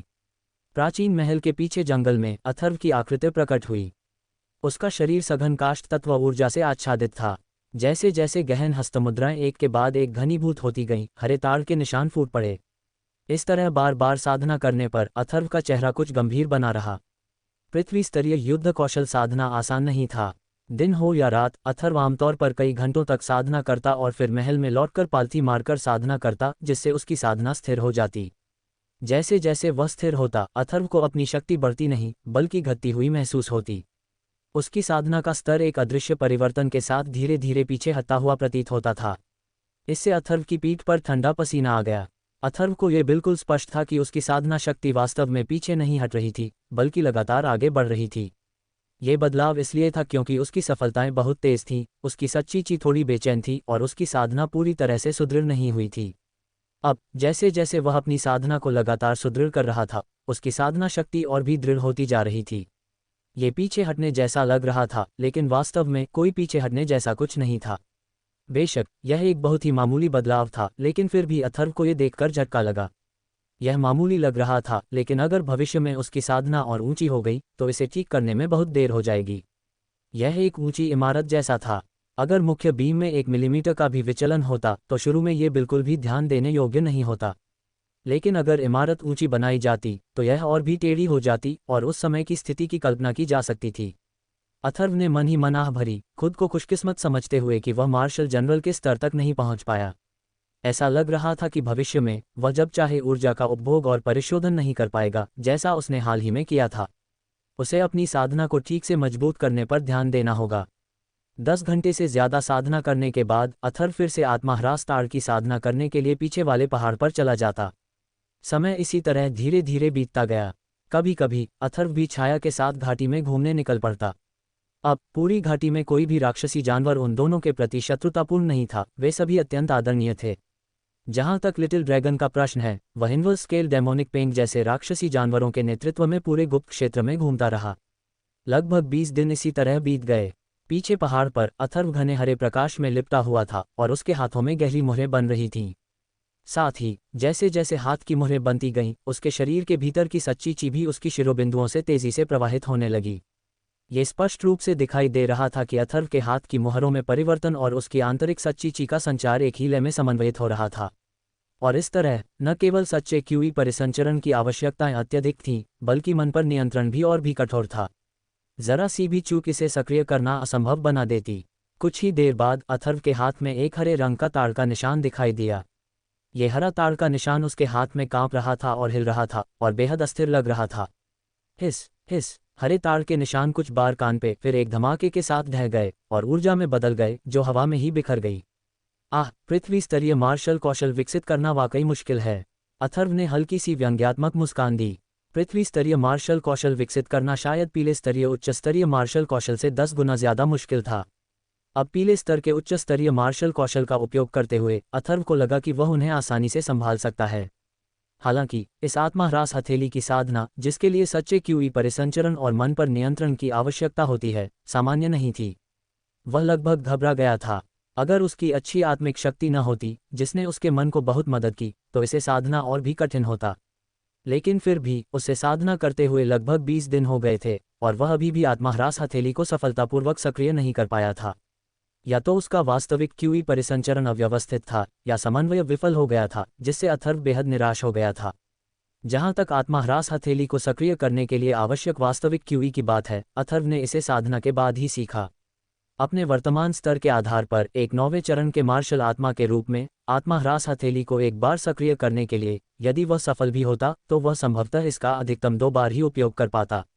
ऐसा उसके प्रबल डेंटियन और क्यूई सागर के कारण था। एक औसत 9वें चरण की मार्शल आत्मा के लिए इसे एक बार सक्रिय कर पाना प्रभावशाली होगा। 1009वें चरण की मार्शल आत्माओं में शायद एक भी ऐसी न हो जो आत्मह्रास हथेली को एक बार भी सक्रिय कर सके। ये खपत बहुत ज्यादा थी। स्पिरिट डिप्लेशन पाम की जानकारी के अनुसार समान स्तर के साधकों पर स्पिरिट डिप्लेशन पाम की 2 बार मार पड़ने पर वे पूरी तरह से क्षीण हो जाएंगे। अथर्व ने इस पल एक व्यंग्यात्मक मुस्कान दी। अगर उसने आत्मह्रास हथेली को 2 बार सक्रिय किया होता तो शायद सबसे पहले उसकी आत्मा पूरी तरह से समाप्त हो जाती। बेशक अथर्व को यह भी पता था कि एक बार जब वह मार्शल जनरल स्तर तक पहुंच जाएगा तो स्पिरिट डिप्लेशन पाम को सक्रिय करना बहुत आसान हो जाएगा। क्या फिर से फेल हो गई? छाया की आवाज अथर्व के कानों में गूंजी। दूर छाया और लिटिल ड्रैगन एक ऊंचे पेड़ की शाखा पर बैठे थे। उसकी पतली खूबसूरत टांगें शाखा के नीचे धीरे धीरे झूल रही थीं। वह चुपचाप अथर्व को साधना करते हुए देख रही थी। हालांकि छाया जानती थी कि अथर्व आत्मा और मार्शल आर्ट दोनों का साधक है, लेकिन वह ये नहीं जानती थी कि अथर्व एक पंचतत्व मार्शल कलाकार है। उसने हमेशा सोचा था कि वह अग्नि, वायु और पृथ्वी का त्रितत्व मार्शल कलाकार है। जब उसे पता चला कि अथर्व एक काष्ठ तत्व मार्शल कौशल की साधना कर रहा है तो वह चकित और अचंभित रह गई। अथर्व ने बाद में छाया को सीधे तौर पर बताया कि वह 5 तत्वों की साधना करता है, जिससे छाया को लगा कि वह एक राक्षस है। उसे यह बात मानने में काफी समय लगा।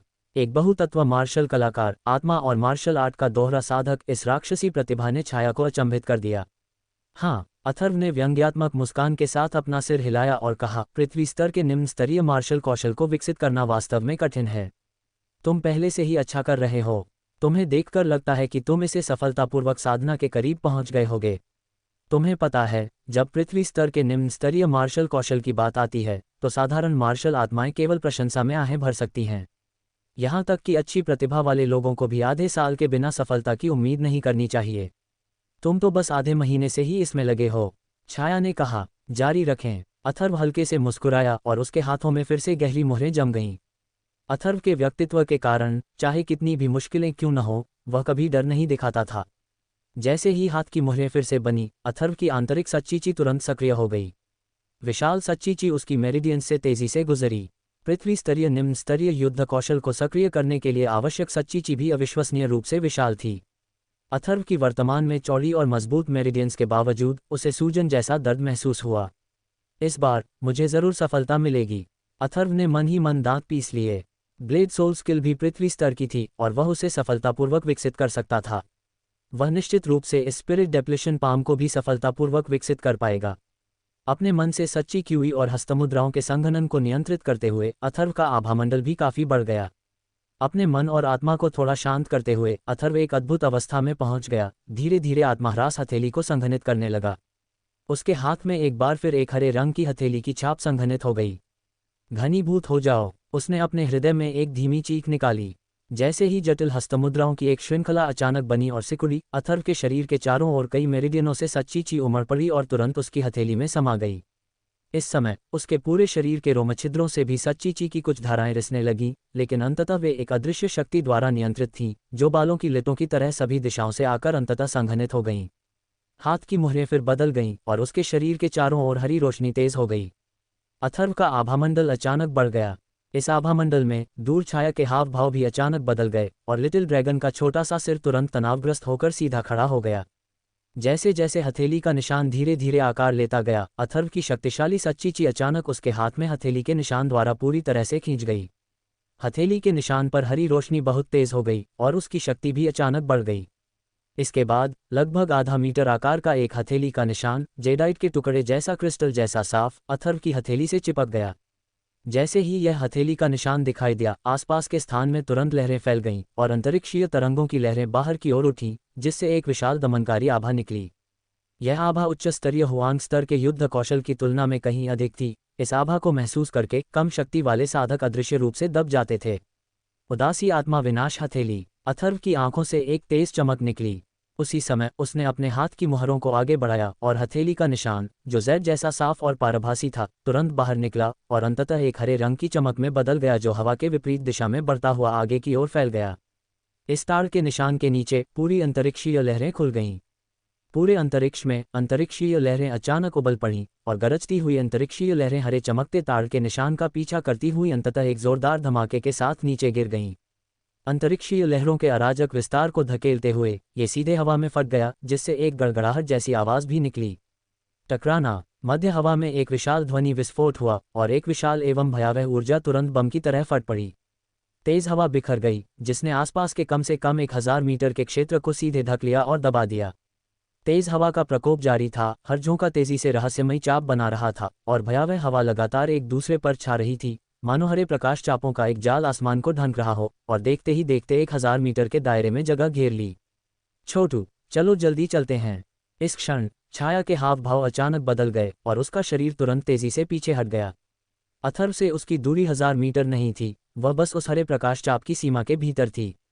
छाया और शियाओलों के बिजली की तरह पीछे हटने के ठीक बाद ऊपर प्रकाश चाप पहले ही नीचे की ओर दब चुका था। इससे कोई तेज गति नहीं आई, ऐसा लग रहा था जैसे ये चुपचाप गिर रहा हो, लेकिन ये हल्की और हवादार गति ही थी जिसने छाया को चौंका दिया। जैसे ही यह प्रकाश चाप जमीन पर दबा, 1000 मीटर के दायरे में फैला अंतरिक्ष मानो पूरी तरह से मुड़ गया, मानो मुड़ा हुआ हो। ऊर्जा की एक अदृश्य लहर तुरंत फैल गई, जिससे अंतरिक्ष में एक लहर सी उठ गई। इस लहर के फैलाव के नीचे एक भयावह दृश्य दिखाई दिया। ऊर्जा तरंग से प्रभावित क्षेत्र में 1000 मीटर के दायरे में पेड़ तुरंत मुरझाकर पीले पड़ गए। पल भर में मुरझाए हुए पीले पत्ते तेज हवा के साथ उड़कर फैल गए। जमीन पर चुपचाप जमीन फट गई और बड़े बड़े पत्थर बिखर गए। फुश। जब ऊर्जा आसपास के अंतरिक्ष में बिखर गई तो छाया दूर से ही स्तब्ध रह गया। इस ऊर्जा के प्रभाव में 1000 मीटर के भीतर का क्षेत्र पूरी तरह से खाली हो गया था। कई ऊंचे पेड़ मुरझा गए थे, जमीन फट गई थी, अनगिनत दरारें फैल गई थीं और 1000 मीटर के भीतर का पूरा स्थान जीवनहीन हो गया था। क्या ये सफल हुआ? अथर्व बीच में खड़ा था, उसने जो हंगामा मचाया था उसे देख रहा था, मानो उसे विश्वास न हो रहा हो। बॉस, आपकी हथेली का वार बहुत भयानक है। छोटू की आकृति अथर्व के पास आ पहुंची। इस आक्रमण शक्ति ने छोटू को भी झटका दिया। ये बस बहुत ज्यादा सच्ची ची का उपभोग करता है। अथर्व मंद मंद मुस्कुराया, शायद इसलिए कि वह इसे बमुश्किल सक्रिय कर पाया था। मेलांचोली स्पिरिट एनिहिलेशन पाम के सिर्फ एक प्रयोग ने उसे लगभग पूरी तरह से थका दिया था, और अथर्व स्वाभाविक रूप से जानता था कि अभी अभी किया गया पाम वार बमुश्किल ही सक्रिय हुआ था। अगर वह और अभ्यास करता तो मेलांचोली स्पिरिट एनिहिलेशन पाम की शक्ति बहुत ज्यादा बढ़ जाती। तुम वाकई बहुत डरावने हो। आधे महीने में तुमने एक निम्न स्तरीय जुबान स्तर का युद्ध कौशल विकसित कर लिया है। छाया की आकृति भी अथर्व के पास आ पहुंची। अभी तक पूरी तरह से सफलतापूर्वक विकसित नहीं हुई है, शक्ति अभी भी बहुत कम है। अथर्व हल्के से मुस्कुराया। ये पहली बार था जब उसने मेलांचोली स्पिरिट एनिहिलेशन पाम को सक्रिय किया था। इसकी शक्ति अभी अपने अधिकतम स्तर तक नहीं पहुंची थी। अभी तो केवल आधा महीना ही बीता है और तुम अभी भी संतुष्ट नहीं हो। छाया ने असहाय व्यंग्यात्मक मुस्कान के साथ कहा। अथर्व हल्के से मुस्कुराया। ऐसा नहीं था कि वह संतुष्ट था, बल्कि इसलिए कि वह हमेशा खुद से बहुत ज्यादा अपेक्षाएं रखता था। छाया हैरान था, लेकिन अथर्व ने तुरंत फिर से साधना शुरू कर दी। ये साधना का पागल, छाया ने असहाय होकर कहा। अगले कुछ दिनों में समय का हिसाब लगाते हुए बाहर निकलने का दिन नजदीक आता जा रहा था। अथर्व भी थोड़ा चिंतित हो गया।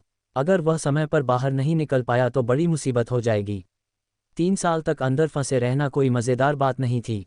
घाटी में एक झरने के ऊपर एक चिकनी चट्टान पर दो आकृतियां बैठी थीं। वे अथर्व और छाया थीं। इस घाटी का दृश्य हर कदम के साथ बदलता रहता था, जो काफी ताज़ा था, और घाटी गहरी थी, जो एक प्राकृतिक रूप से मनमोहक और सुंदर चित्र बनाती थी। बस एक ही कमी थी कि ऊपर का आसमान हमेशा धुंधला धूसर रहता था। ऐसा कम ही होता है कि आज आप साधना न कर रहे हो, छाया ने धीरे से कहा। मुझे भी थोड़ा आराम करने की ज़रूरत है, अथर्व ने हल्की मुस्कान के साथ झरने के नीचे दूर, जहाँ प्राचीन महल था, की ओर देखते हुए कहा। वहाँ से एक विशाल और प्राचीन आभा निकल रही थी। इस समय अथर्व का मन लगातार यही सोच रहा था कि 9 पूंछ वाली राक्षसी लोमड़ी बेलिंग कब एकांत से बाहर आएगी। बाहर जाने का समय हो गया है। पलक झपकते ही आधा साल बीत गया है, छाया ने अथर्व को अर्थपूर्ण निगाहों से देखते हुए कहा। हाँ, लगभग आधा साल हो गया है, अथर्व हल्के से मुस्कुराए।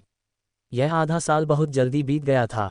चंद्र रहस्यवादी संप्रदाय में लौटने के बाद मुझे चंद्र रहस्यवादी संप्रदाय छोड़ना पड़ सकता है, छाया ने धीरे से कहा, अपना सिर नीचे करके नीचे बहते झरने को देखते हुए। चंद्र रहस्यवादी संप्रदाय छोड़ रहे हो? क्या तुम वसंत नगर वापस जा रहे हो? अथर्व ने पूछा। नहीं, मैं बहुत दूर जा रहा हूँ। शायद भविष्य में फिर से बाहर आना बहुत मुश्किल होगा, छाया ने धीरे से कहा।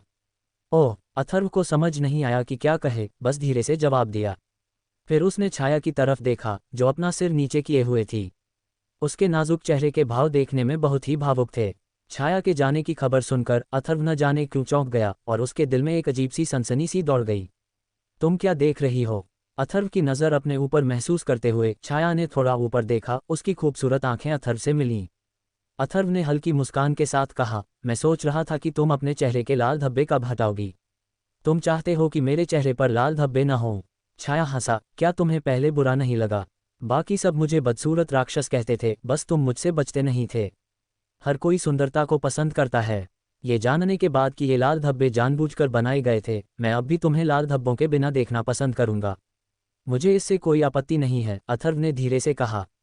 चूंकि तुम्हें ये पसंद है, तो अब से मेरे चेहरे पर ये लाल धब्बे नहीं होंगे, छाया ने अथर्व को देखते हुए कहा, और एक गोली अपने मुंह में डाल ली। जैसे ही गोली निली गई, छाया के चेहरे पर लाल धब्बों पर एक हल्की रोशनी चमक उठी। अथर्व ने तुरंत देखा कि छाया के चेहरे पर आधी हथेली जितना लाल धब्बा धीरे धीरे तेजी से गायब हो रहा था। जैसे ही लाल धब्बे गायब हुए, अथर्व की आंखों के सामने एक बेहद खूबसूरत चेहरा उभर आया। ये चेहरा बेहद खूबसूरत था, बेहद खूबसूरत। उसका गोरा चेहरा, बिना मेकअप के जैद जैसा खूबसूरत रंग, गुलाबी सा मुंह, खासकर उसकी चमकदार दमकती आंखें एक ही नज़र में मनमोहक और मंत्रमुग्ध कर देने वाली थीं। ये बेहद खूबसूरत चेहरा मानो किसी अमर प्राणी ने गलती से नश्वर संसार में प्रवेश कर लिया हो। बहुत सुंदर। हालांकि अथर्व ने पहले भी ऐसी अद्भुत सुंदरता देखी थी, फिर भी वह इस पल हैरान रह गया। ये सुंदरता देवांशी से जरा भी कम नहीं थी, बल्कि थोड़ी बेहतर थी। अगर उसे उसकी तुलना किसी से करनी होती, तो केवल 9 पूंछ वाली राक्षसी लोमड़ी में तब्दील हुई दुनिया को हिला देने वाली सुंदरता ही उसकी तुलना कर सकती थी। सभी पुरुषों को सुंदरता पसंद होती है। अथर्व को उसके चेहरे को घूरते देख छाया ने उसे घूर कर देखा। हे, अथर्व हल्के से मुस्कुराए। इस तरह की चरम सुंदरता शायद किसी भी पुरुष के लिए अप्रतिरोध्य थी। तुम ही तो थी जो चाहती थी कि अभी मेरे चेहरे पर लाल धब्बे न हों। मैंने पहले ही कसम खा ली थी कि अगर मैं किसी पुरुष को अपना वर्तमान रूप दिखाने को तैयार हूं, तो वह मेरा भावी पति ही होगा, छाया ने अथर्व की ओर देखते हुए कहा। अथर्व दंग रह गया। उसने अपने सामने खड़ी औरत को देखा और उसे समझ नहीं आ रहा था कि क्या करे। एक औरत होने के नाते मैं इतना तो दिखा ही चुकी हूं। क्या तुम अब भी उदासीन हो, और क्या तुम चाहती हो कि मैं सीधे कह दूं? छाया ने अथर्व की ओर देखते हुए अपनी चमकदार आंखों में उम्मीद की एक झलक के साथ कहा। मैं? अथर्व कुइयू के इरादे समझ गई। वह निश्चित रूप से कोई लकड़ी का टुकड़ा नहीं था। ऐसी औरत का उस पर मोहित होना उसके लिए पहले से ही एक वरदान था। Bang bang. जैसे ही अथर्व बोलने वाला था, आगे एकांत द्वीप पर स्थित महल से विशाल ऊर्जा ध्वनियों की एक श्रृंखला आई, और फिर एक विशाल आभा आकाश में फैल गई। जैसे ही यह आभा उमड़ी, छाया ने भी तेजी से प्राचीन महल की ओर देखा। एक आभा नीचे दबी हुई थी, और साथ ही एक पूर्ण प्रभुत्व भी लिए हुए थी। इस राजसी आभा के प्रकट होते ही संपूर्ण घाटी का आकाश और धरती इस शक्तिशाली आभा के नीचे कांप उठे। लगभग उसी समय प्राचीन महल के भीतर बर्फ जैसी सफ़ेद एक प्रकाश आकृति आकाश में उड़ी, अचानक अंतरिक्ष के भीतर से पतली हवा से प्रकट हुई। एक पुनर्तः प्रभावशाली अंदाज में महल के ऊपर हवा में खड़ी हो गई। 9 पूंछ वाली दिव्य लोमड़ी। आकाश में विशाल प्रकाश आकृति को देखकर वह प्रकाश आकृति 1000 मीटर बड़ी लग रही थी। शुद्ध श्वेत प्रकाश आकृति के भीतर बेइलिंग का असली रूप फैल रहा था। उसके पूरे शरीर पर शुद्ध बर्फ की तरह सफ़ेद, चिकना और नाजुक बाल थे। 6 विशाल पूंछें कई सौ मीटर लंबी तेज हवाएं छोड़ रही थीं जो मानो अंतरिक्ष में प्रवेश कर रही थीं। शुद्ध श्वेत प्रकाश आकृति के बाहर अंतरिक्ष के भीतर स्थानिक लहरें बाहर की ओर धकेल दी गईं और एक आत्मा को झकझोर देने वाला प्रभावशाली ढंग फैल गया। गर्जन, आओ। घाटी के भीतर अनगिनत जानवर अचानक दहाड़ने लगे, भारी दबाव से कांपने लगे। इस समय केवल छोटू ही इस शक्तिशाली और प्रभावशाली तरीके का विरोध कर सकता था। आकाश में 9 पूंछ वाली राक्षसी लोमड़ी के विशाल शरीर को देखकर अथर्व भी इस क्षण उसके अद्भुत प्रभावशाली रूप को महसूस कर सकता था। इस समय बेलिंग का असली रूप पूरी तरह से बर्फ सा सफ़ेद था और उसके विशाल शरीर से एक मंद बहती हुई रोशनी निकल रही थी जो सूक्ष्म रूप से एक ऐसी शक्ति प्रकट कर रही थी जो अंतरिक्ष को भी विकृत कर सकती थी। ऐसी आभा मन को झकझोर देने वाली थी। पॉज्ड फॉर गर्जन। इस क्षण मधुरिमा का असली रूप, उसका विशाल 9 पूंछ वाला राक्षसी लोमड़ी का शरीर अपने मुंह से दहाड़ उठा। उसके पूरे शरीर का मुलायम सफ़ेद रोए तुरंत खड़े हो गए और खुल गए। हवा के अंतहीन झोंके उसके शरीर के भीतर से निकलकर पूरे स्थान को हिला रहे थे। ये दहाड़ भेड़िए की चीख जैसी थी, फिर भी यह धीमी तीखी आवाज थी, मानो यह अंतरिक्ष को चीर देगी। ध्वनि तरंगें काफी देर तक गूंजती रहीं। अथर्व और छाया, जो दूर थे, ने तुरंत अपने हाव भाव बदल दिए। उनके कानों के पर्दे दर्द करने लगे। ये ध्वनि मानो सीधे उनकी आत्मा में चुभ गई हो। दोनों भयभीत थे और प्रतिरोध करने के लिए लगातार अपनी ऊर्जा प्रवाहित कर रहे थे। जब तीखी चुभती हुई आवाज़ शांत हुई तो अथर्व और छाया भी पसीने से तरबतर हो गए। उन्होंने तुरंत देखा कि हवा में विशाल 9 पूंछ वाली राक्षसी लोमड़ी का शरीर अपनी रोशनी वापस खींच रहा है और फिर एक मानव जैसी आकृति में बदल रहा है। प्रकाश लुप्त हो गया और आभा क्षीण हो गई।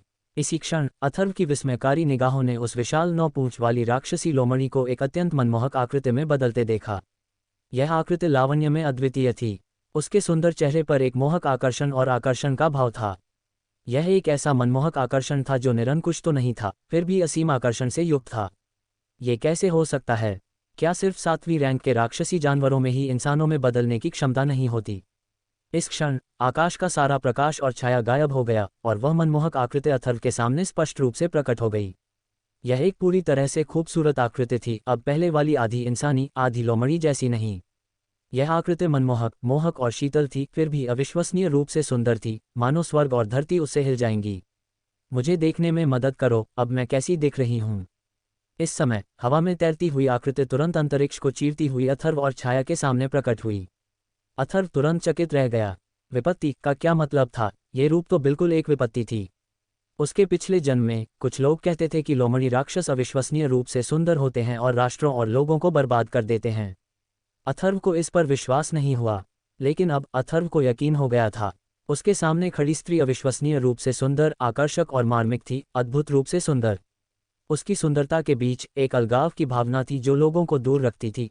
एक आलसी शीतलता, एक उदासीन वैभव, सब कुछ एक ही व्यक्ति में केंद्रित था। खूबसूरत, बहुत खूबसूरत। अथर्व खुद को रोक नहीं पाया और बोला। इस तरह की खूबसूरती की तुलना अब अथर्व सिर्फ छाया से ही कर सकता था। हालांकि दोनों का स्वभाव बिल्कुल अलग था। अगर उसे कोई एक बात बतानी हो तो वह ये कि दोनों औरतें घमंडी थीं। मिस मधुरिमा, आप बहुत खूबसूरत हैं, छाया ने आश्चर्य से कहा। एक खूबसूरत औरत का दूसरी औरत की खूबसूरती की तारीफ करना, उसकी खूबसूरती की हद का अंदाज़ा लगाया जा सकता है। मुझे भी उम्मीद नहीं थी कि तुम इतने सुंदर होगे। लाल धब्बे कैसे गायब हो गए? मधुरिमा भी इस समय छाया को देखकर बहुत हैरान थी। पहले जो लाल धब्बे थे वे नकली थे, छाया ने धीरे से कहा।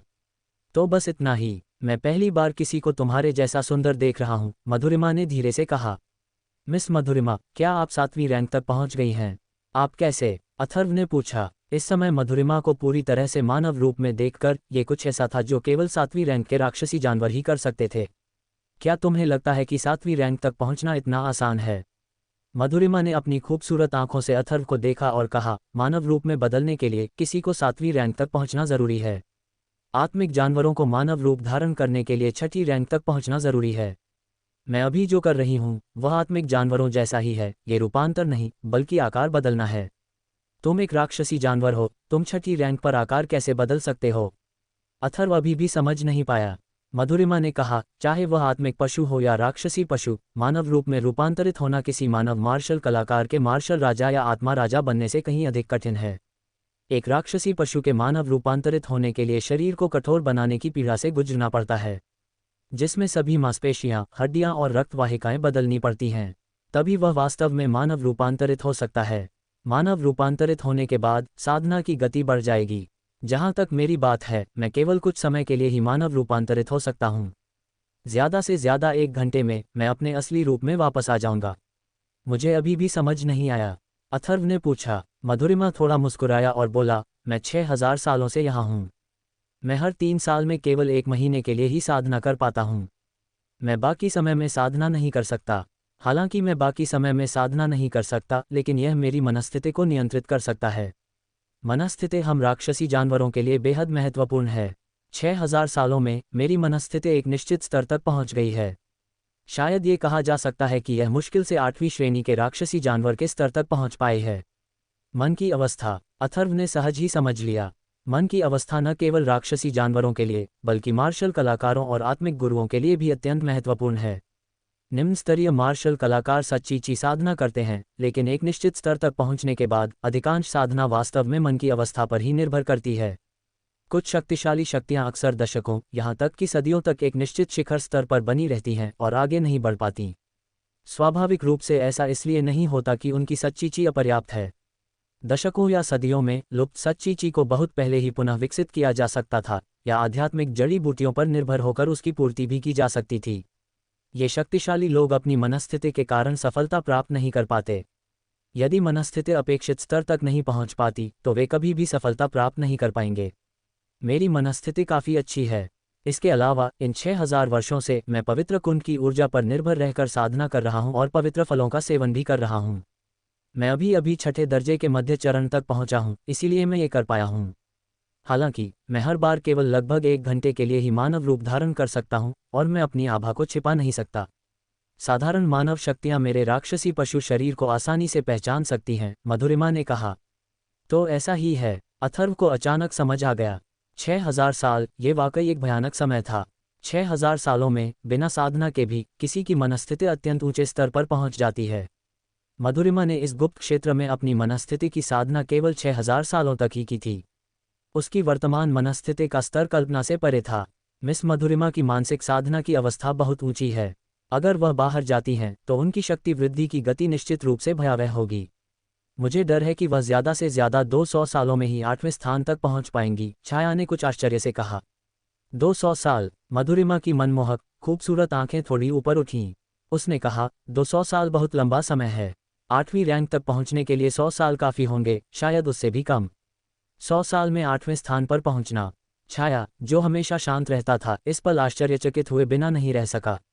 रैंक 8, अथर्व अचानक चौंक गया। रैंक 8 मार्शल वेनेरेट और स्पिरिट वेनेरेट के स्तर के बराबर था।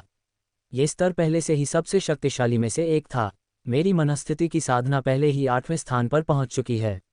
इसके अलावा हम राक्षसी जानवरों में मनस्थिति की साधना सबसे कठिन है, जबकि शक्ति की साधना सबसे आसान है।